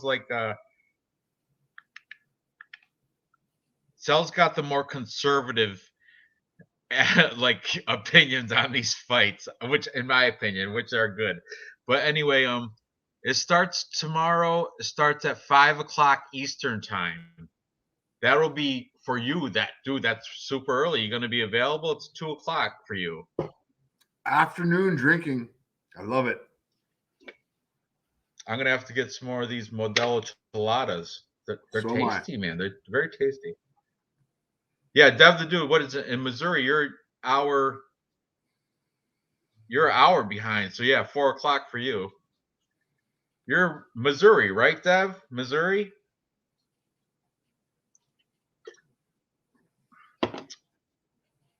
Okay, we're expanding the brand.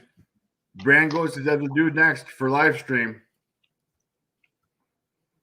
Come watch Ranj and Dave and Dev the Dude and who else? All right, we'll do it. Sal. I will try it out tomorrow. We'll see how it goes. It'll be fun. This is my hobby, man. I love this shit. I got a puppy, work, and this. This is all I got. And skiing. Dude, 24 feet of snow. That's insane. That's insane. Do you understand what 24 feet of snow is? No, I don't. We don't get it like that here. I should show you my snowbanks outside. My snowbanks are like fucking 8 feet high. That's phenomenal. We're supposed to get dumped on Sunday night, and we're not dumped on for you, but dumped on for us. We're supposed to get like I don't know, 15 inches. That's nothing for you. That's a dusting. Okay. That's a dusting for you. But for us, that means plows are out. I'm gonna have to shovel something. Oh yeah. We have windrows in the middle of our streets that are like fucking 8 feet high. You also have rams for neighbors. You don't even have people for neighbors. No. Well, I got we got elk and deer and other stuff. All right, Dev. Have a good night. We'll see you tomorrow. See you tomorrow. All right, we'll see how it goes. It'll be fun. I've been dying to do a watch long, but Vlad, he only does solo. He won't do shared screen watch alongs.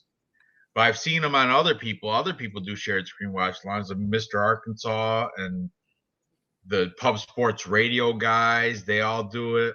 You know, so it'll be fun. I just don't want the responsibility of doing a watch along because my Wi-Fi messes up a lot. And then in the middle of a fight, and it'll drop or something. Yes. You know, you've seen it. Wi-Fi sucks shit. Firsthand. If Dev is running the watch along, we're just guests on his show. If I happen to pop out, it's not going to be a big deal. I can just pop back in, you know. But if I'm hosting it, you have to have a strong, steady plug-in Wi-Fi stream that's dependable. Like right now, it's just me and you, so it's all right. But dude, I live in the middle of nowhere. I've got fiber optics. How do you not have fucking connection? I told you my router's a mile, like in the furthest spot from me in the house. Are you fiber optics or are you still fucking cable? It's Wi-Fi. What do you mean fiber optics? It's Wi-Fi. What's your connection to fucking Wi-Fi? I don't know. Spectrum. You're fucking cable. You're a fucking old school. No, it's not cable. It can't be cable. It's like Fios or something, right? Dude, fiber optics. You plug a cable into your fucking connection, and that's how you get Wi-Fi. I've got fiber optics. I've got fiber optics into my connection. You're still plugging something into your router, right? You still plug something in. I got a Wi-Fi. I've got a fiber optic fucking connection, which is the fastest you can get. And I live in the middle of nowhere. Like literally, I don't know what my connection fuck is. I nowhere. just know that I don't know what it is. We have Spectrum, cable television, and Wi-Fi. Oh, we Hey. have Frontier. I don't know. It's just a supplier. I don't know. I don't know all that fancy stuff. Get some fiber optic fucking shit to your fucking thing, man. None of this fucking cable shit. I don't want to be the responsible guy for a watch along. I'll do these stupid live stream after the face-off live streams. That's good enough for me. I don't gotta do the watch along because at least I'm ahead of Vlad. When we watch Vlad's shit, I'll watch somebody get knocked out. 30 seconds later, he'll go, "Oh!" Remember me and you? I'm like, don't spoil it. You're spoiling it from him. So my shit's on time. It's just sometimes if my son is using his playing Fortnite and my daughter's using it and my wife's using it, sometimes it sucks in the Wi-Fi or whatever and I lose connection. Especially if I have too many windows open on if I have Tapology, Bet Online, YouTube, all this crap open, a lot of times the connection's weaker. But tonight I got all that shit open and it's staying strong. We did get a new router too, so maybe I do have enough. Maybe it's fiber optic. I don't know. I don't pay attention to that shit. I just I pay the bill. I give my wife money and she pays the bill. Okay, homie. All right. Dinner time for me. I'm gonna fucking. Oh God, dude. What? The puppy is fucking out cold. Hang on. It's late. Well, not there. It's only like 7 o'clock there, right?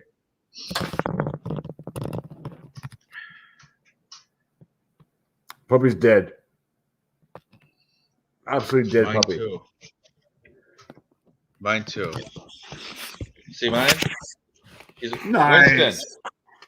Winston. He's old. He's not. Yeah. Well. There he is. Luna. Come here, buddy. Luna. Come here, buddy. Luna. Come here, bud. Yeah. Come here. Oh my God! I got Luna. I got her up for a second, and she's out. Come here, buddy. Winston. Come on. Our dogs suck. Come on. There he. Come on. Come on. Come here. Come here. He's blind. He's old. There you go. Come here. Come here. Come on. Come here. Let me pet you. Come here. He don't. All right, go back to sleep then. Sorry.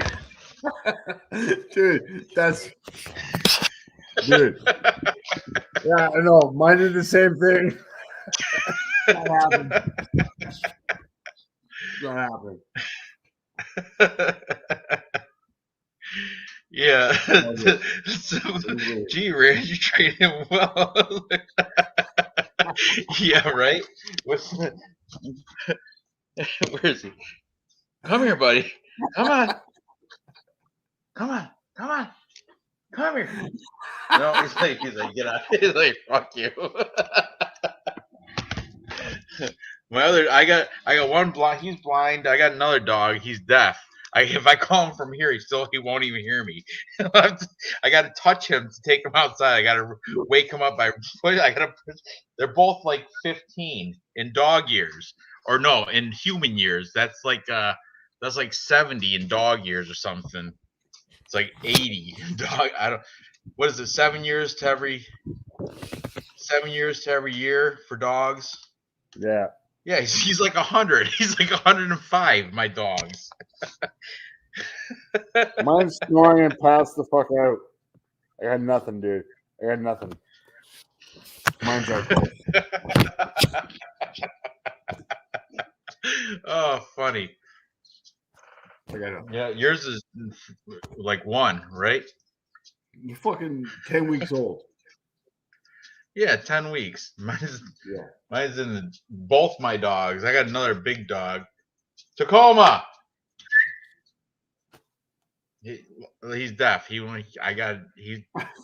sleeping somewhere too. Let it go. I am. I was gonna let it go. All right, homie. I can't believe we agreed on every single fight on a 10-fight card. That's never happened. It's going to be perfect parlay. Perfect parlay. We're going to get every fight right that we agree on. With 4 dogs. I'm confident on almost all of them too, except for With 4 Jamie dogs. Pickett. I don't know about that Joseph Holmes. That's that ugly guy. Ugly man, whatever his name is. Oh, I'm real nervous about that. He sucks. I'm not. His interviews are horrible. And I'm kind of. Who was the other one? There's another one I'm kind of nervous about too. Oh, no, actually. Oh, well, Jake Collier, Chase Sherman too. I'm kind of nervous about that too because they're both fat slobs.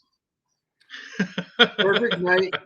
Perfect night. I'm fucking cashing in $5,000, so I'm happy. I'm going for perfect night. Yeah, me too. Me too. Yeah, my knees suck, by the way. Same thing with fucking people. Yeah. Thankfully, my dogs still eat and drink. They're just deaf and blind. Well, hey, there you are. There you are. There he is. Who's a good boy? Who's a good boy? Yep. His name is Winston. He don't give a fuck. But anyway, all right, homie.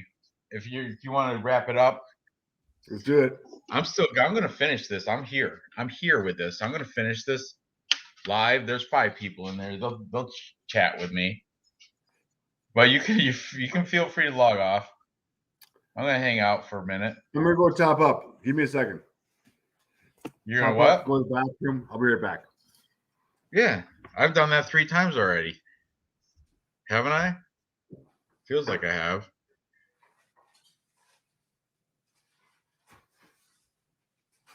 Cold Wars, where are you from? Where do you live?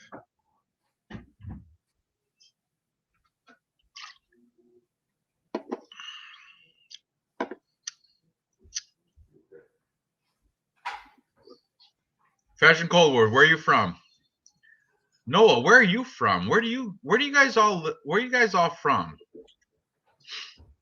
Dave's Canadian. I'm American. Where are you guys from? I'm from New York, Central New York. Colorado. That was the first state to legalize weed, right? That's Colorado. That's where they have the Elevation Fight Team. Yeah, Elevation Fight Team up in the high sea level. So they got the less oxygen. That's why they all got good cardio out of there. Elevation. John Memver. I'm just playing with you. The Memver Broncos. I'm just goofing.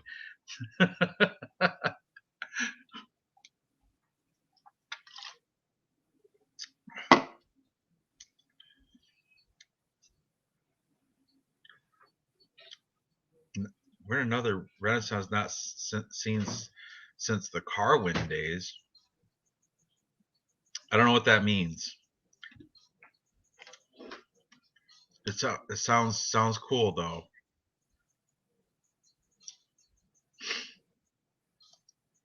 I appreciate you guys hanging out and just chilling now that we've talked every single fight. And I wish Dave and I differed on some so we could have a little argument, but we agree on every single fight on this card. Dave is right. That's a rarity. That doesn't happen much. And we're agreeing on 4 of the same underdogs, which is Trevor Whitman's Grudge Training Center is where he had his first surge. I see what you're saying.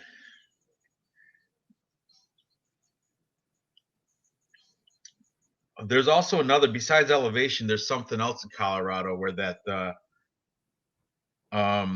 who's the female fighter that just lost? She trains out of it. There's another like well-known training facility besides Elevation Fight Team that's in Colorado. I just can't think of it off the top of my head. And who's the big girl?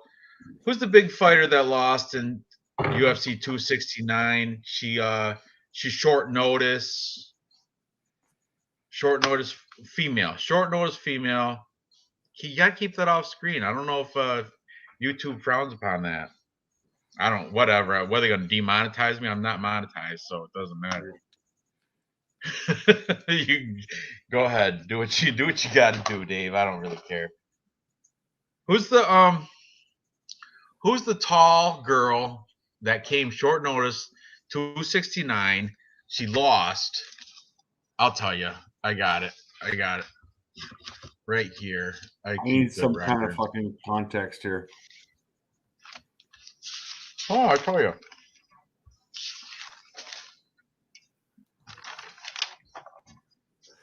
I gotta say, dude, I feel really good about our Macy picks. Chazon.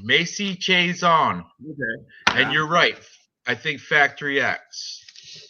Maybe Factory X. Where's Macy Chazon fight out of?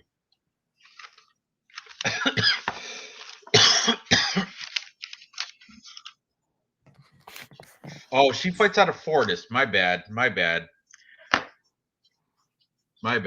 But I think Factory X is what I was thinking about. There's two really well-known good gyms out of Colorado, Elevation, and I think Factory X is the other one.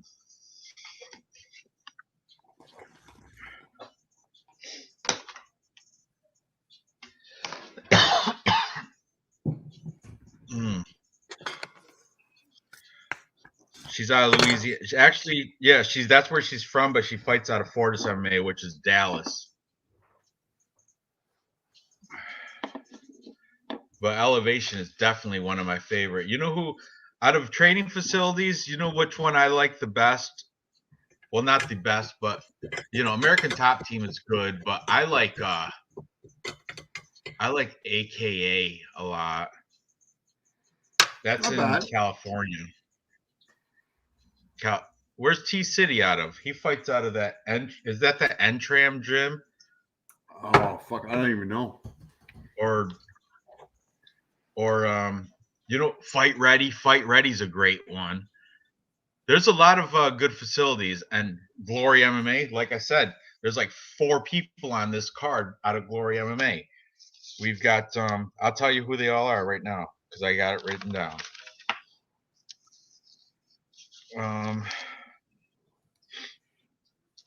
That guy, the new guy, the ugly guy, Joseph Holmes, he's out of Glory MMA. So T City fights out of Black House MMA out of Torrance, California. Who does? T City? Brian Ortega? Oh, Black House. Black House is good. You know who fights out of there? Mackenzie Dern. Yeah. Right? Yeah. Mackenzie Dern fights out of there, but she's kind of like she's got a fake Brazilian accent, Mackenzie Dern, because you know who else fights out of there? Fakes it. You know who else fights out of there? I do. Give me clues and I'll guess it. Oh, Lyoto Machida. Well, now you tell me. Yeah, Lyoto Machida. Christos Giagos. Christos Giagos. Oh, okay. You're not going to be able to guess any of these guys. Mackenzie Dern, you already got that one. I'm going to stop. It's a good gym. It's a fucking very decent gym. Oh, you know what's a very good underrated gym is the one that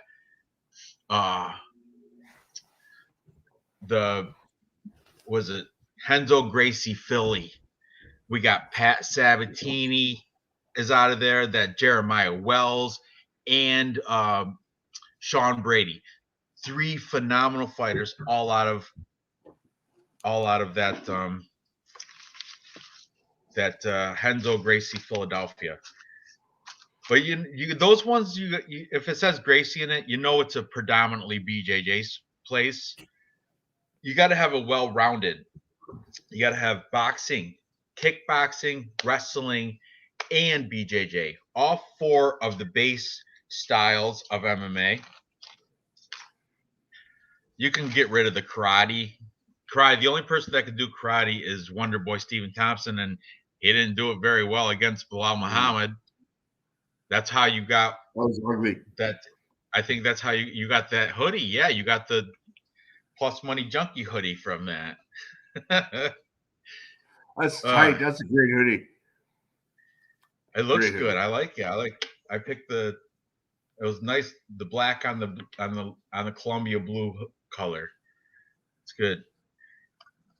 Exactly. Fashion Cold Wars. Point fighting karate. That's how Wonder Boy does.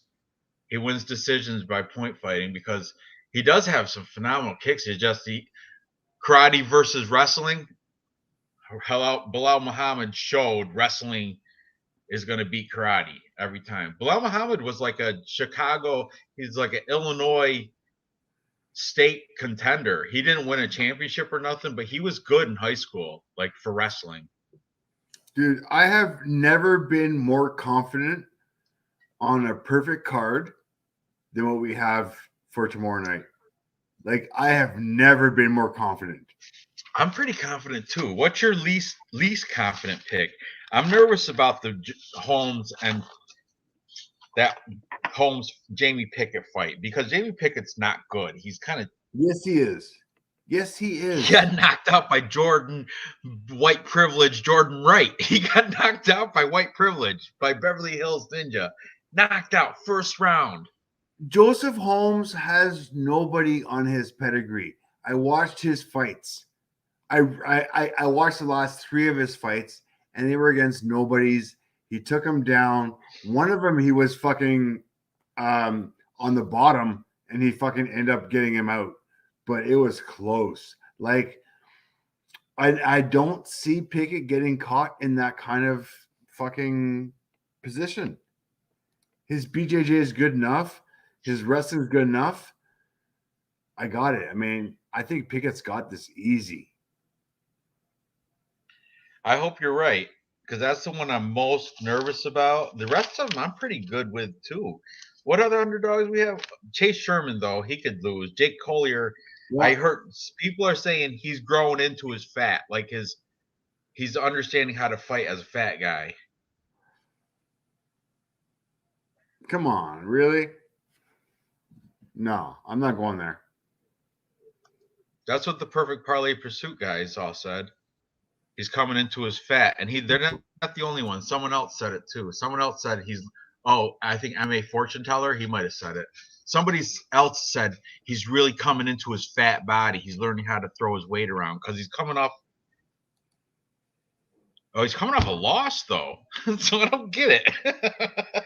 I don't get it. But you know what, Chase Sherman? I guess he cannot take punches.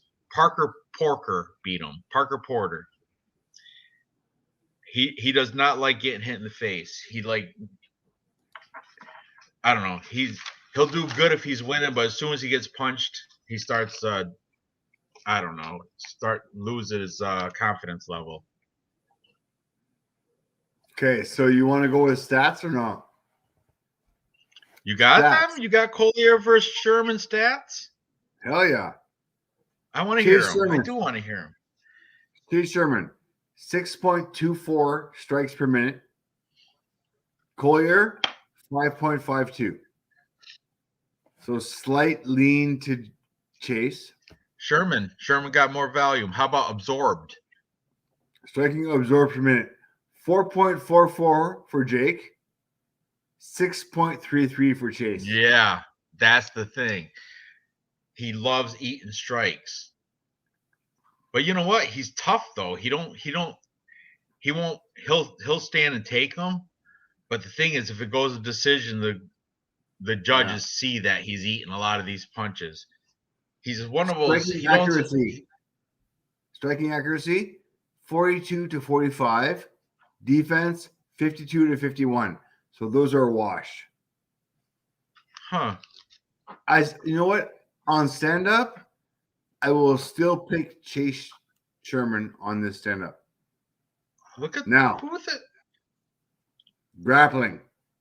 Takedown average, Chase 0.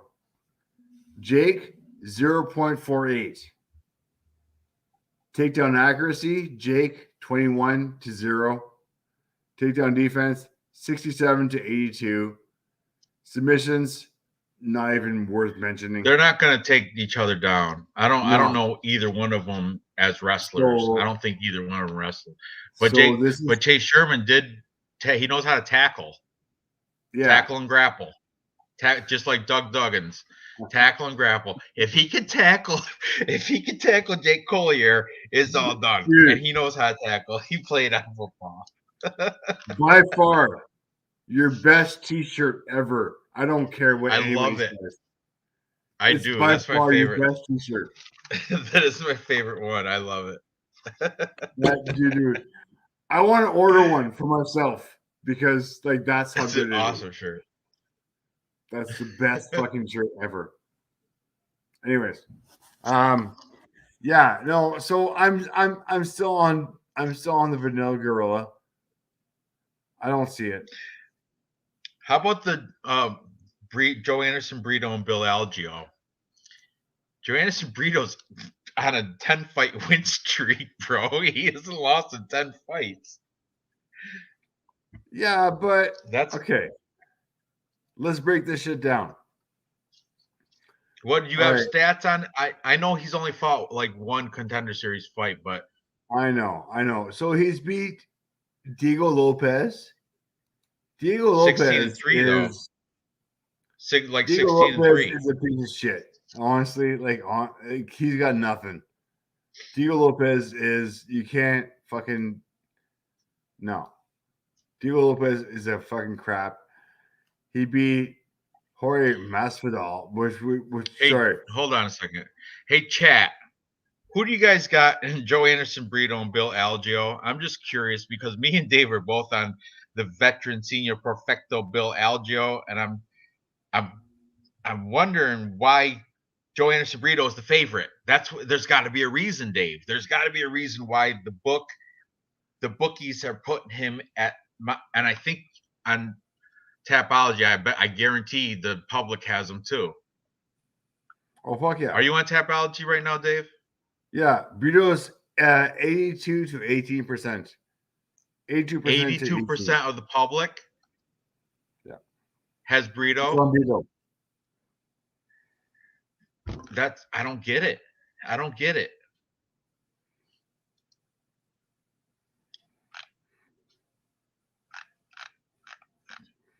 Yeah, that's crazy. I don't get. Brito's got one. There's 7 people in this room. Somebody can give me a reason why. I'll get rid of this Russian guy for you. Here, let's get rid of him.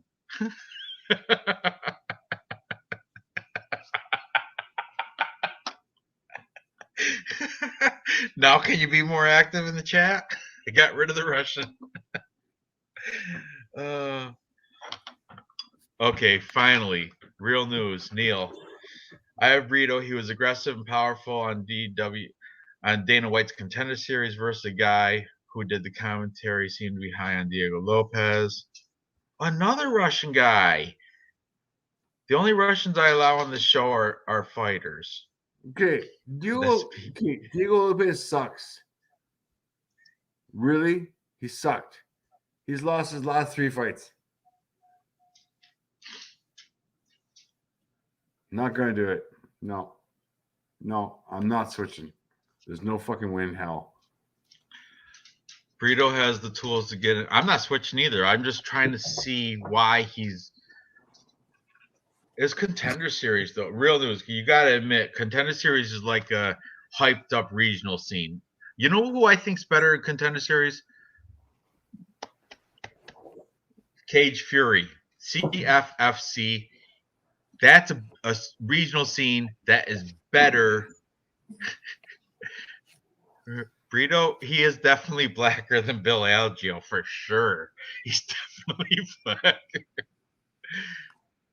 You got Luna up there because you got to give her a treat. Of course, she's gonna come up for a treat.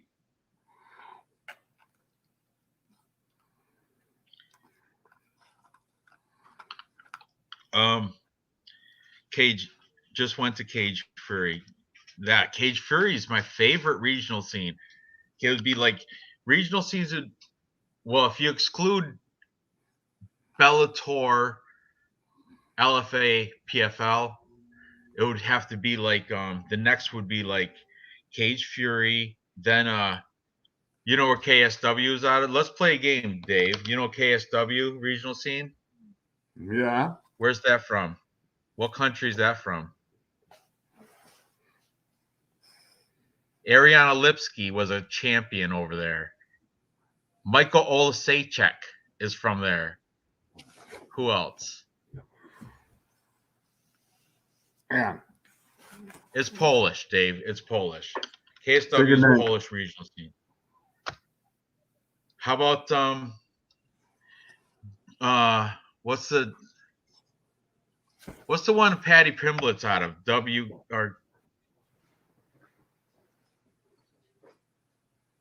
What's the British one? Thank you, Simple Man. You got it. KSW is Poland. Thank you. What's the one with Patty Pimblett and like Tom Aspinall, all those British guys? What's that? Is that KSW also? Or is that something?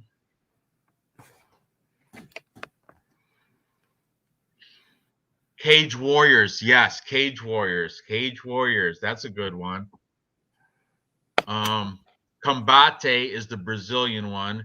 There's a Canadian one too, because you know who was in there?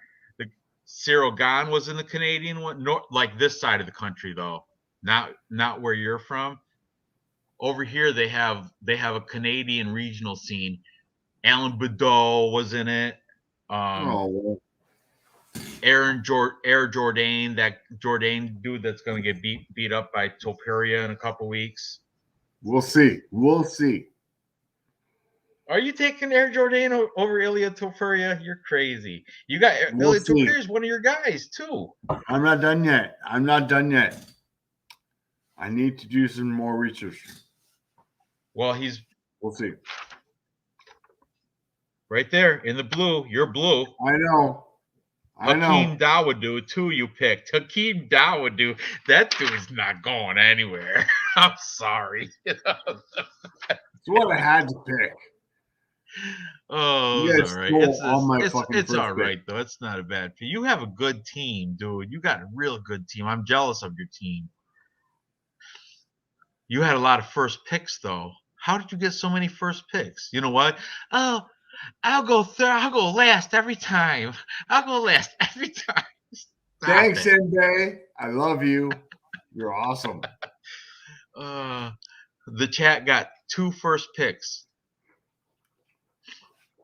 Yeah. For the weight classes. For some reason, I got 2 first picks too. I got Jack Shore was a first pick. That was a good one. Jack Shore's Cage Warriors. No way in hell. Huh? We'll see. You are right. Cage Fury is Philly CFFC. That's for sure.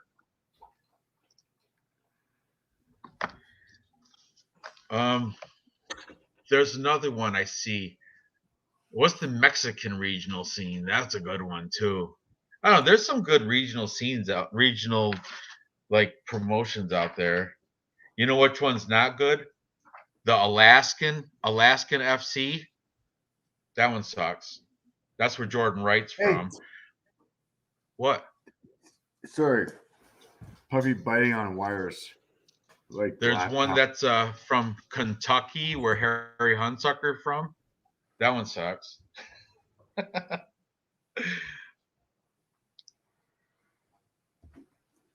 Ong Bak, isn't that the Thai movie star fighter guy? Ong Bak, isn't that him?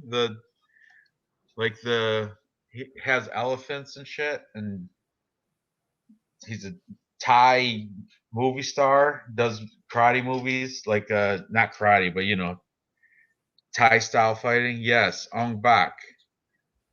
Didn't he have like a movie of the same name, Ong Bak or something? Yes, Real News MMA, exactly. Alaska FC, Jordan Wright. That's like the worst one. The worst promotional scene. Let's look at Joe Anderson Brito. Where'd he fight? See his promotional scene since I got him right up on the board. We got LFA Future FC. Let's see where that is. Future FC. Let's see how good this dude is. That is in Brazil, Brazilian scene. Nah, not good. It's not Combate. Combate is the only Brazilian scene that's Jungle Fights. Jungle Fights is good too. Good fighters come out of Jungle Fights in Brazil. Oh, Uros Modic. He's unranked, isn't he? You could have picked him. Real News MMA. You could have picked him. I think he's unranked. The chat, Real News, you got a good team too, Real News. You're really good at heavyweight. You have Alexander Romanov. Fantastic pick. You have Pat Sabatini and that Zabit Magomed Sharipov. Duplessis, Dustin Jacoby. You have that both Bruno Silvas, both of them, flyweight and middleweight. Chaos Williams, Saeed Nurmagomedov. You guys did good. Did good. This could be anybody. What's going to happen, Dave, if the chat wins? How's that going to work? You buy a sweatshirt. You're in the bag. Look at you. You're in the bag. Can you keep composure, Dave? Pretend you're doing a sobriety test. Can you keep composure? I got this. Come on, you're Canadian. Of course you can. I'm all over this. Come on now. You can't beat me. There's no way. Huh? Oh, I'm good.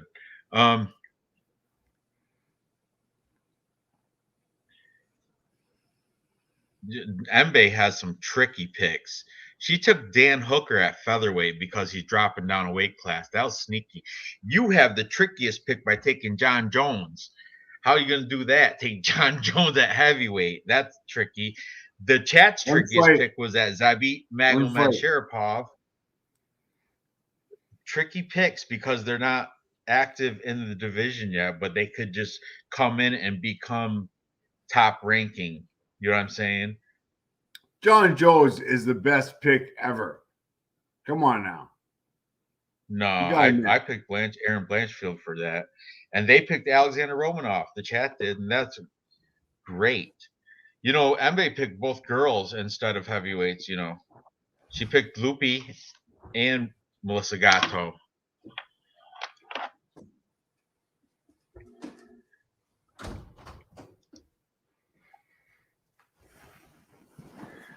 I don't know. The chat picked them on the thing for featherweight. Look at the featherweight. I was just looking at it. That's why I was off the thing. See the dark colors. That's the chat's picks. Blue. I was orange, and Mbe was that pink. See what I'm saying? They picked Zabit. Real News MMA and Noah Allen were pretty much every pick for the chat. That's why they're going to get something. They're going to, if they win, they're going to get some sort of prize. But Dave just hasn't figured out how it's going to happen. Yeah, but I'm going to win, so that's the way it goes. What are they going to get? If who's going to buy their T-shirts? Me and you. Mm-hmm. Mbe, yep. Is she going to? Yep. She going to buy it? So pony up. We got to buy. Yeah, but how's it going to work? The math isn't right. There's 3 of us and 2 people in the chat. Unless you want to include Belt Better, but you shouldn't 3. Because he was just trolling that night. Real News. Who else? Noah Allen. Real News, Noah Allen. And Belt Better. No, Belt Better was just being a troll. You know how many times he called Mbe a dude? Yeah. Real News, Noah. I think maybe Real News, Noah, and maybe Simple Man. Simple Man made some picks. It's not going to be Belt Better. Sorry, Belt Better, but he even admitted he was trolling. And he left because he felt bad after disrespect. He was calling you and me a simp for Mbe. You guys are simps. Mbe's a man. Are you All Dave? good. What? Look at Dave. You're drunk.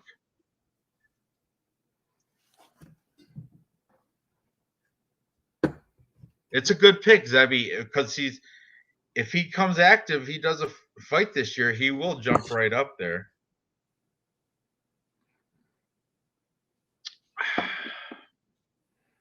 All right. You want to end this, Dave? We're at 2:45. You've been wanting to end this for a half hour now. All right. Guys, I appreciate you hanging out. I'm done with this. So we can end this. I guess I'll see you next week. Dave, you're going to no, Saturday. Dev the Dude. You going to do it? Shit. Let's do it.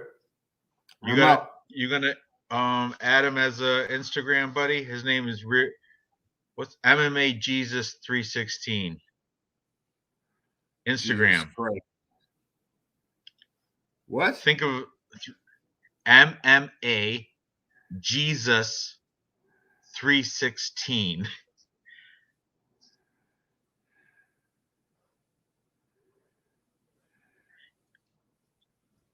You too, Real News. You too. We're gonna have perfect cards, me and Dave. We're having because we're both in agreement. First time ever, we're both agree on every single fight. First, it's phenomenal. First time that means what it's gonna be. It's gonna hit 100% accuracy this week. Do it in DraftKings. Follow this guy, MMA Jesus 360. Really? Yeah. All right. Really. You said the same thing about E-Money. Really? Really? You want to go on his show? E-Money? This guy? Where are you bringing me? Where are you bringing? That's what you said when we went to E-Money's channel that one. Remember, like Vlad couldn't do a watch along or something that night. So I'm like, you want to watch it? Watch along. We'll go to E-Money. You go. Where are you bringing me? What is this kid doing? Who is this guy?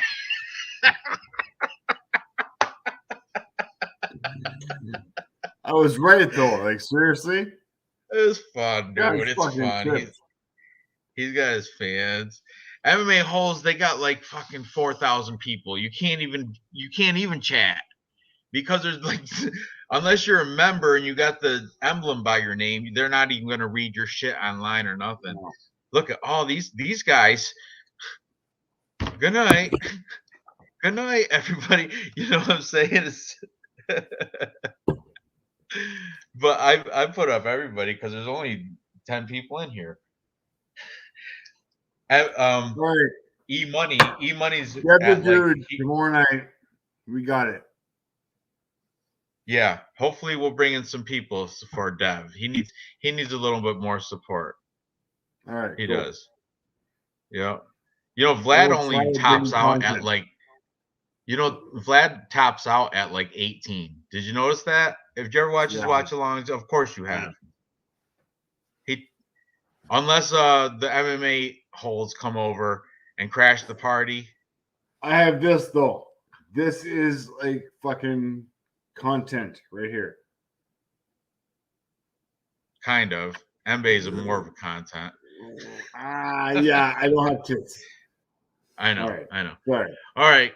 Later, Dave. Later, Luna. Good night, puppy. Bye. All right. Thanks, guys, in the chat. I appreciate you. I guess I would hang out, Fashion Cold Wars, but I really should end it. It's 11 o'clock Eastern. Time to go. All right. Later, Dave. And Dave's wasted too. He can't maintain composure anymore. He's got to hit the hot tub. I'm done. Later, Dave. Done. Bye. Bye.